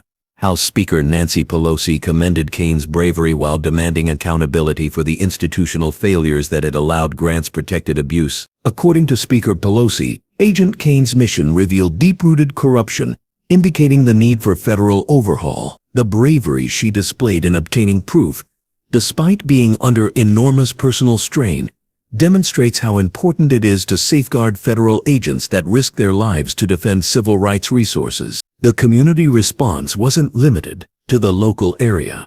National civil rights organizations used Kane's case to demand more federal action against institutional racism. Through her mission, we have begun examining systematic failures on civil rights in areas of multi-jurisdiction. During this community mobilization, Grant's sentencing hearing was set to occur, meaning that he would be held accountable, among broader calls for institutional change. Because of the campaigns against his systematic abuse, a far wider movement began. The courthouse, once a bastion for sanctioned epidemic racial violence, was turning into a site of federal justice, with the local community having made clear that institutionally run abuse will not be allowed to flourish. Kane's bravery had emboldened ordinary citizens to seek extraordinary accountability from their federal police agencies. Federal officials announced additional oversight measures aimed at identifying and dismantling the corruption networks that shielded racist officers. Kane's work exposed systemic gaps which require institutional reform to ensure civil rights violations are consistently federally accountable. As Judge William Harrison was about to impose sentences on the parties, the media and civil rights activists surrounded the federal courthouse, which would transform federal civil rights enforcement for many decades to come. Agent Lila Kane's 3-week sting was so successful that experts believe it has created a definitive case for institutional accountability. Officer Ethan Grant was in orange prison clothing and not in his police uniform when he stood before the federal bench. He will be off the street for decades for his systematic abuse of power. The proof of corruption against him is overwhelming and includes recorded threats, documented assault, witness testimony, and loan documents. Mr. Grant, said Judge Harrison, who has authority in federal court, your systematic abuse of civil rights is the most severe betrayal of law enforcement principles. You used your badge as a weapon against innocent people based on their race. U.S. Attorney Sarah Morrison presented the government's sentencing recommendation, emphasizing how Grant's individual crimes had been enabled by institutional corruption that required comprehensive accountability. Your Honor, Mr. Grant's systematic abuse was protected by a network of corruption that reached the highest levels of federal oversight. Maximum penalties are necessary to restore public confidence in civil rights enforcement. The lawyer for Grant sought to gain leniency for his client on the grounds of military service, but ultimately systematic racism and the use of increasing violence, documented in Kane's evidence, had more weight. Grant had decided to abuse his power to intimidate innocent citizens. Judge Harrison stated that 2 years' worth of evidence showed a pattern of racist violence. The court finds the systematic intimidation of 17 victims culminating in the attempted murder of a federal agent merits the maximum penalty available. According to federal law, systematic violations of civil rights carry a maximum penalty of 25 years in prison. Thus, Judge Harrison sentenced Grant to 25 years in federal prison, with no possibility of parole. It clearly states that those racist abusers of authority would face federal consequences. Marcus Webb, the Deputy Assistant Director, received a charge of his own after he committed to plead guilty to federal conspiracy charges and assist in ongoing investigations involving such schemes. His betrayal of federal principles should have incurred accountability with respect to the extent of his institutional authority. The sentence spoken by Judge Harrison to Webb is, Mr. Webb, your corruption caused a failure of federal civil rights enforcement in multiple jurisdictions over a multi-year period. Your crimes were particularly egregious because you occupied a position of trust. Due to Webb's cooperation with federal prosecutors, they revealed additional corruption networks in other states, leading to dozens more federal investigations. His detailed testimony on a systematic abuse of federal authority would anchor future prosecutions. In light of your working with ongoing federal investigations throughout the course of your case, you are sentenced by this court to 15 years in federal prison and a lifetime ban from federal employment.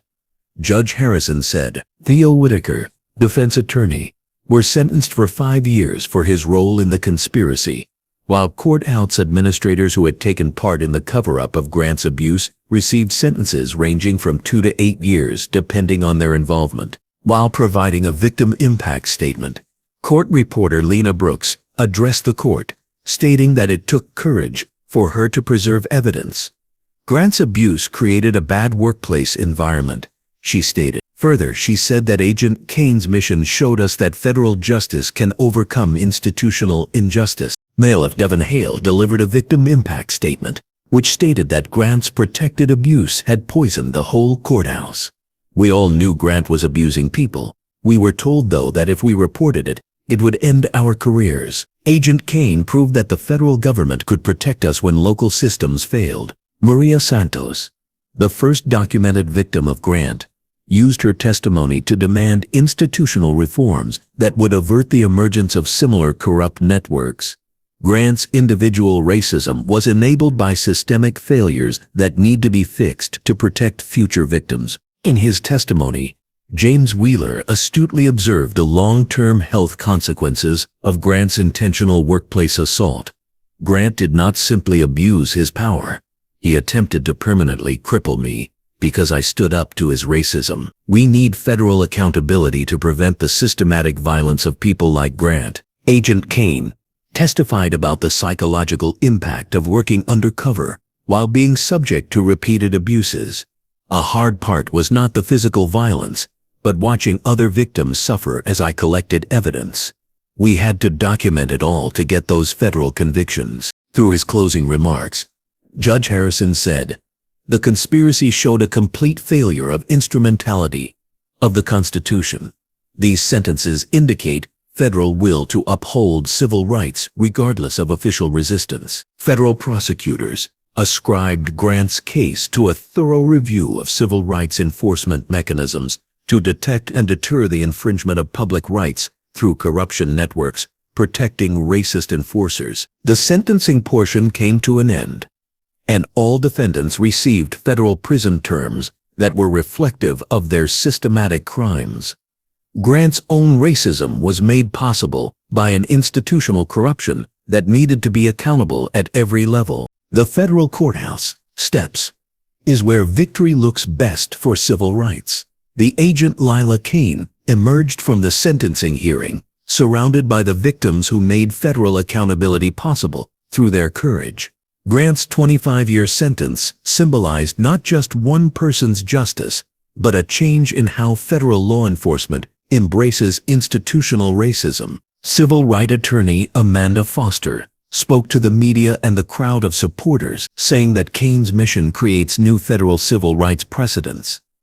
Agent Kane's bravery in gathering such extensive evidence has given federal prosecutors tools they've never had before to prove institutional conspiracy. FBI Director James Patterson stood on the courthouse steps to announce ambitious reforms for federal civil rights enforcement. Inspired by Kane, systematic policy changes would address institutional failures that allowed Grant to abuse under protection. Agent Kane's mission revealed gaps in our oversight mechanisms that required immediate attention. Director Patterson announced, "We are implementing new protocols to detect and prevent corruption networks that compromise federal civil rights enforcement." The Department of Justice announced the Kane Protocol, new guidelines for federal civil rights investigations that emphasized comprehensive evidence gathering and institutional accountability. Her 3-week mission would serve as a model for future operations designed to expose systematic racism. Community leader Marcus Freeman praised the federal sentences while demanding continued vigilance to prevent similar corruption from developing. Grant's accountability is important, but institutional reform is essential. We must ensure that systematic racism never again enjoys federal protection. Judge Carla Esposito, whose courthouse had been transformed from a center of protected racism into a symbol of federal justice, announced comprehensive judicial reforms designed to ensure that civil rights violations faced immediate federal attention rather than administrative delay. This courthouse will never again be a place where racism flourishes behind official protection, Judge Esposito declared. We are implementing oversight mechanisms that ensure federal civil rights enforcement remains immune from corruption. The Courthouse Workers Union announced that Kane's mission had inspired comprehensive workplace protections for employees who report civil rights violations. Union President Sandra Davis praised Kane's courage, while ensuring that future victims would have federal protection. Agent Kane showed us that federal justice could prevail over institutional corruption, Davis stated.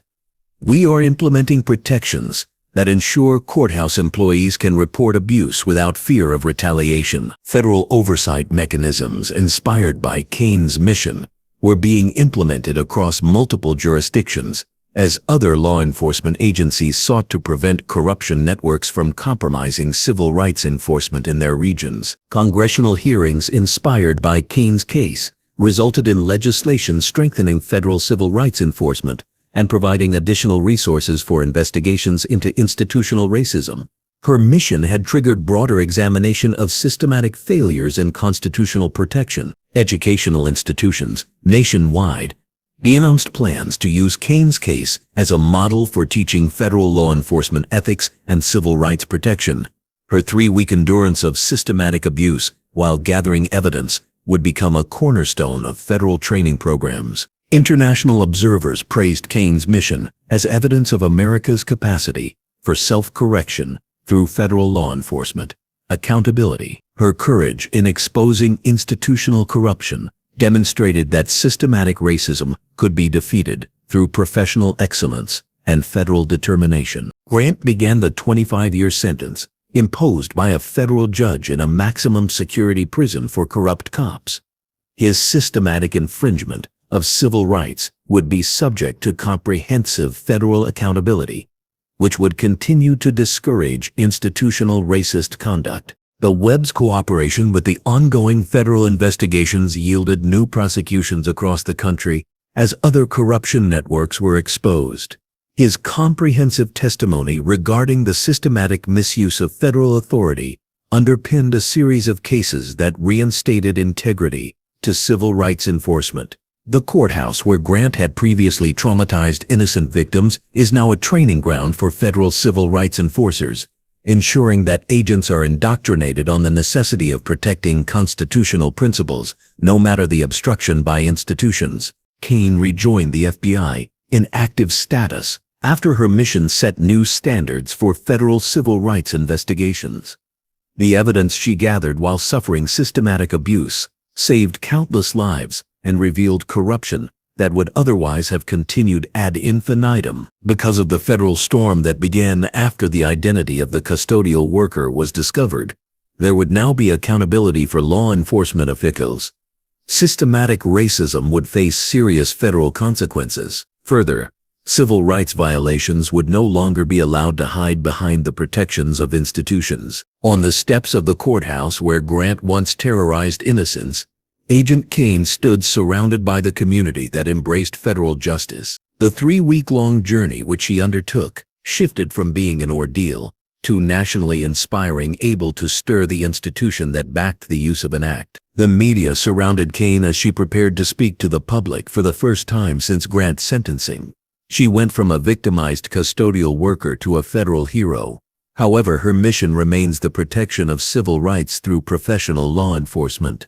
Today's sentences represent more than individual accountability, Kane stated to the assembled crowd.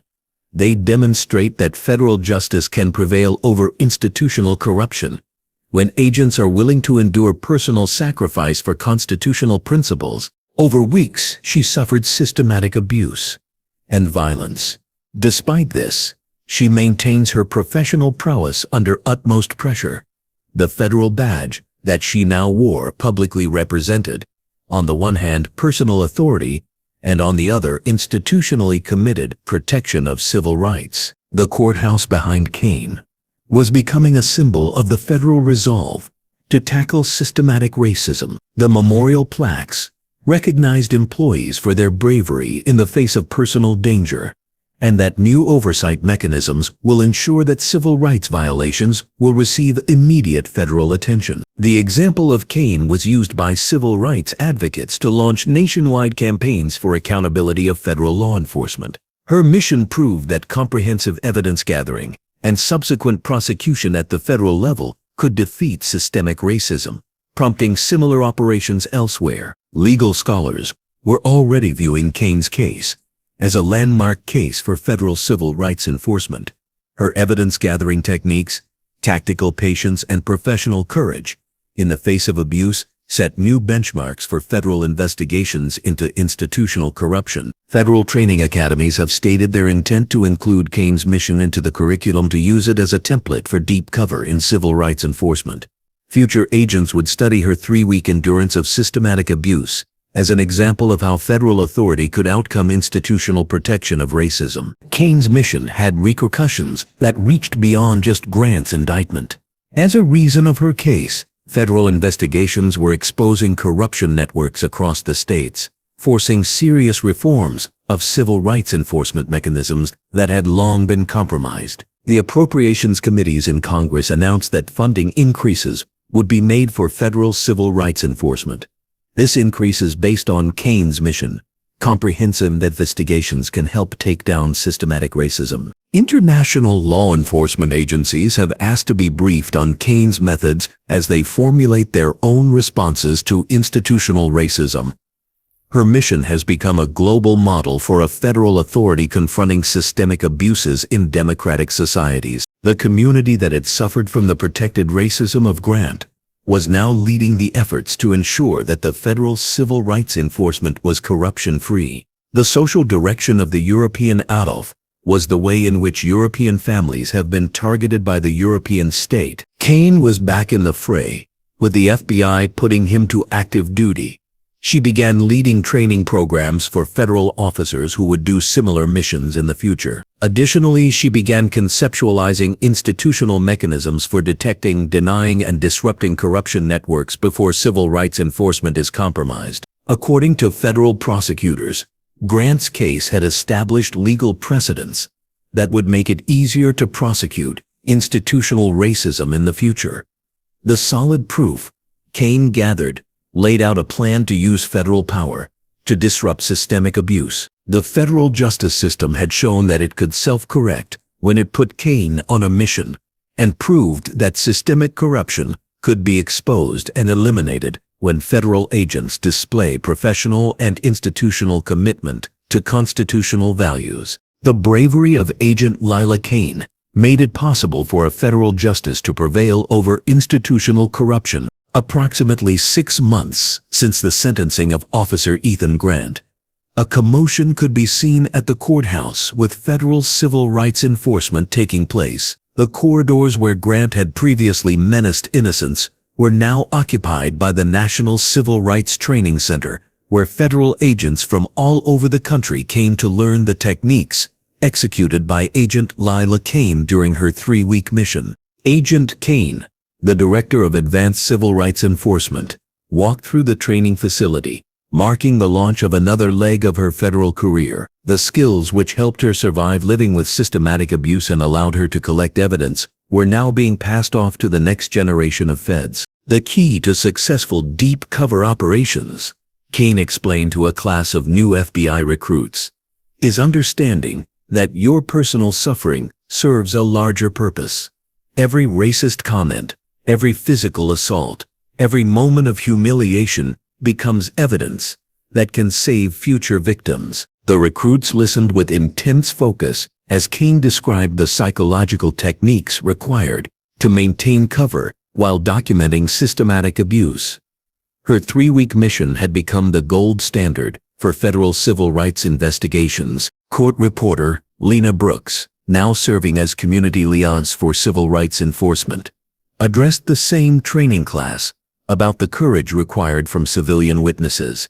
Agent Kane's mission succeeded because courthouse employees were willing to preserve evidence despite personal risk. Federal justice requires community cooperation. Bailiff Devon Hale had been promoted to Chief of Courthouse Security, implementing protocols designed to ensure that civil rights violations faced immediate federal attention rather than administrative delay.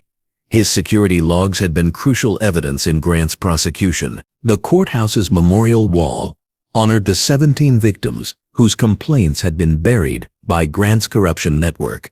Maria Santos and James Wheeler spoke regularly to federal training classes about the long-term impact of systematic racism and the importance of comprehensive evidence gathering. Judicial oversight of civil rights enforcement became a model in Judge Carla Esposito's chambers.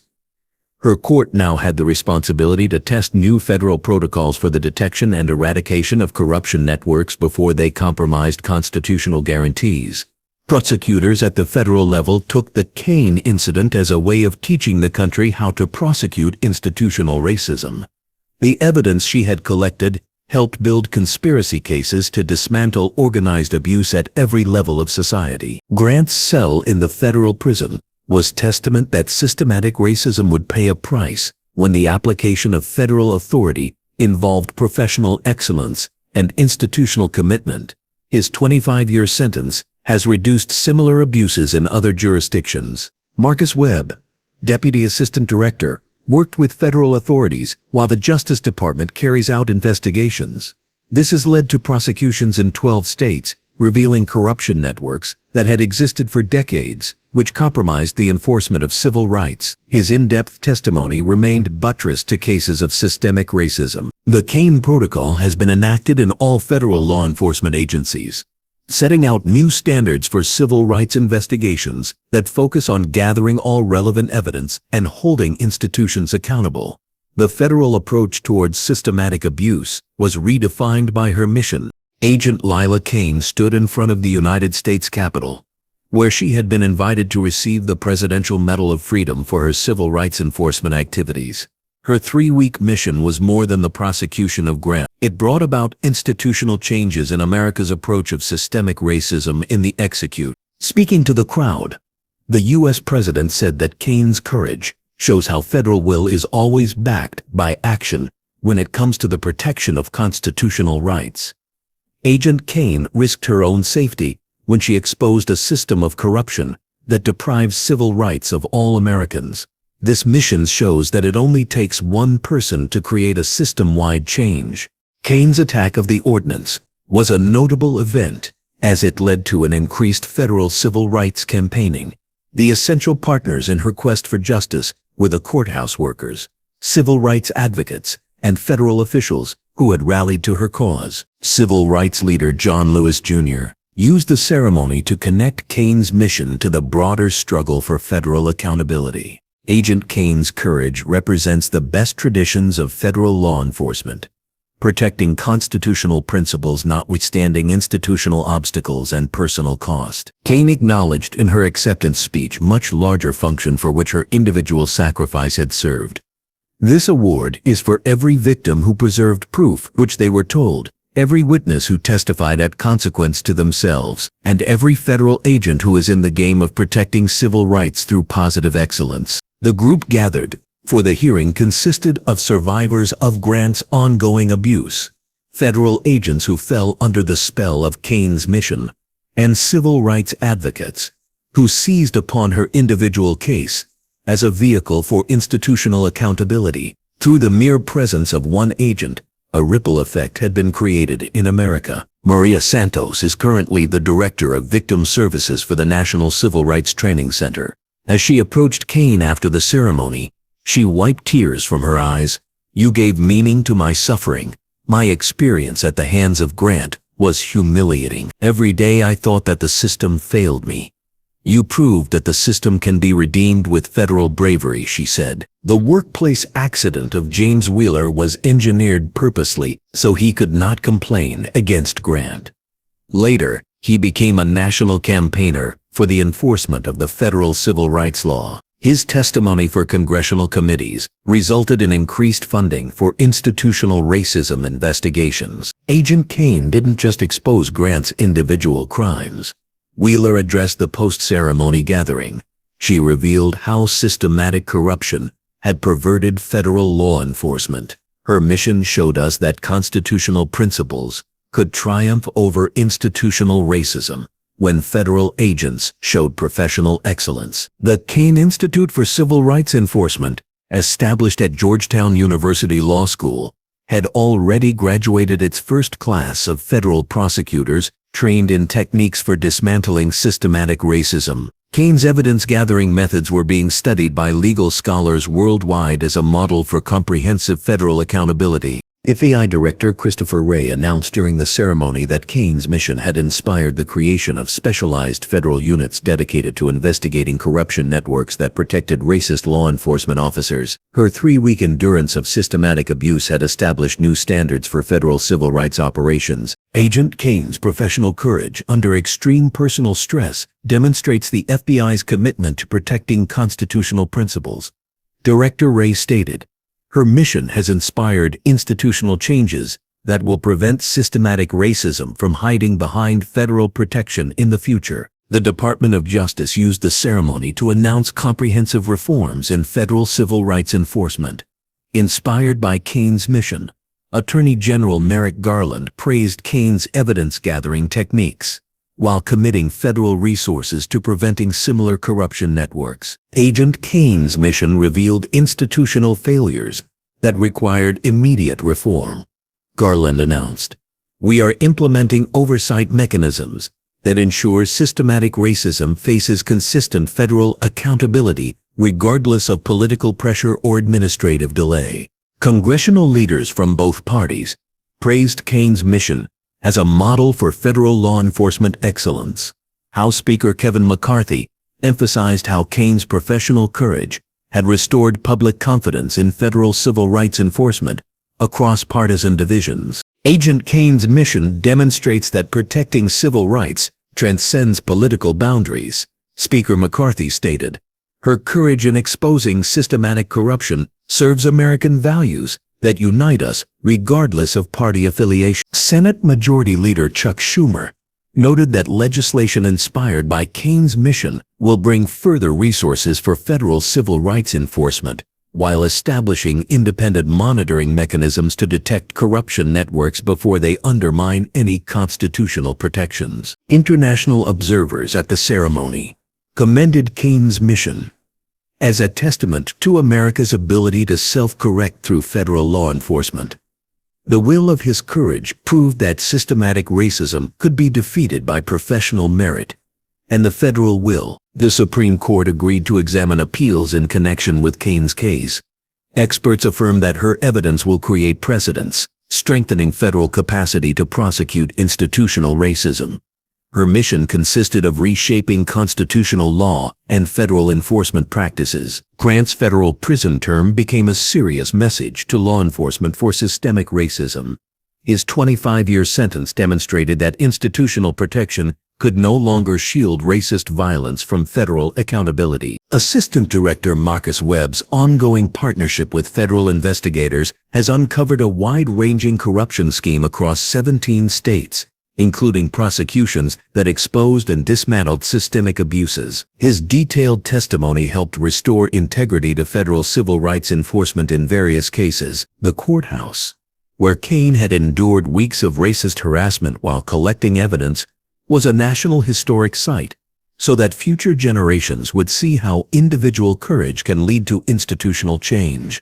Tours that were done by former victims stressed federal responsibility. Kane has gone from being a cleaner to becoming a recipient of the Presidential Medal.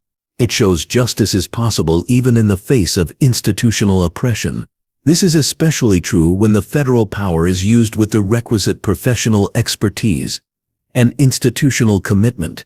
The mission she launched proved that the courage of one agent could change American civil rights enforcement. Students in communities across the country are being taught that Kane's mission is important to federal oversight of constitutional principles in civics courses. For 3 weeks, she endured a systematic sequence of overpowering violent abuses under the cover of a profession. As the investigations revealed further networks of corruption that had protected racist cops, the federal changes inspired by Kane's mission kept growing. Her case initiated a nationwide examination of systemic failures in the enforcement of civil rights. Kane stood in front of the Capitol, holding her Presidential Medal of Freedom, surrounded by victim survivors whose bravery made federal justice possible. It represented more than just her. She represented America's ability to use federal law enforcement excellence and commitment to the Constitution to redeem institutions. The structural racism that Grant had represented was starting to be dismantled, one federal case at a time. Kane's mission had sparked a greater change in the way America protects civil rights federally. Because of her bravery, fundamental changes have been made that will protect future generations from institutional abuse. Grant's case became a landmark case in federal civil rights law. Moreover, the case set important precedents, making future federal prosecutions of systemic racism more effective, whilst also deterring systemic abuse with promises of serious federal consequences. The courthouse, where Kane had been abused in the course of evidence gathering, was to be the scene for the federal campaign against corruption. Throughout the nation, officers take inspiration from her metamorphosis into a federal hero. The federal justice system had demonstrated its ability to triumph over systemic corruption, and Agent Lila Kane's bravery had made total reform possible. This would be the occasion on which single, solitary sacrifice would stimulate institutional redemption. When constitutional norms are able to displace systemic racism through the professionalism and commitment of federal agents. Years after Grant was sentenced, the ripple effect of Kane's bravery expanded.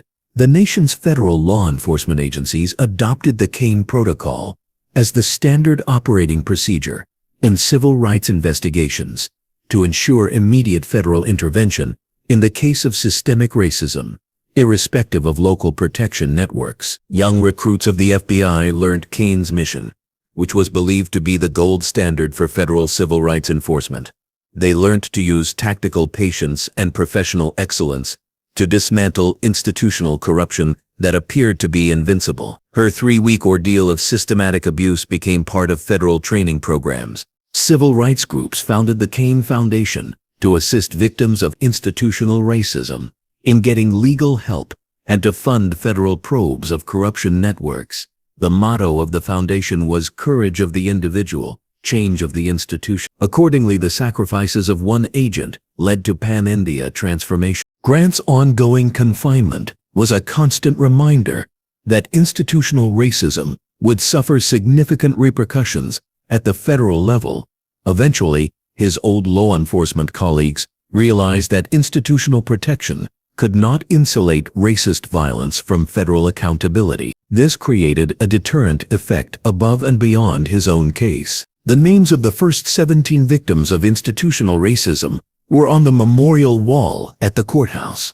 As this insidious crisis would continue to evolve, however, room was made on the wall for more names. It was not enough to win this battle for Kane. The federal government must remain up to the task for a larger war. As Kane walked through the National Civil Rights Training Center that had once been Grant's courthouse of terror, she carried with her the conviction that individual courage can transform institutional corruption.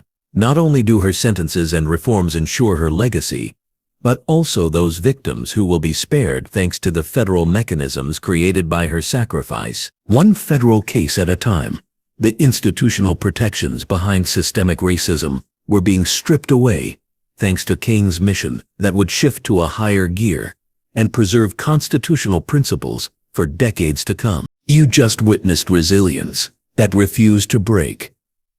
If this story deserves to be remembered, help us make sure it is. Subscribe, share, and let's keep these voices echoing for generations to come.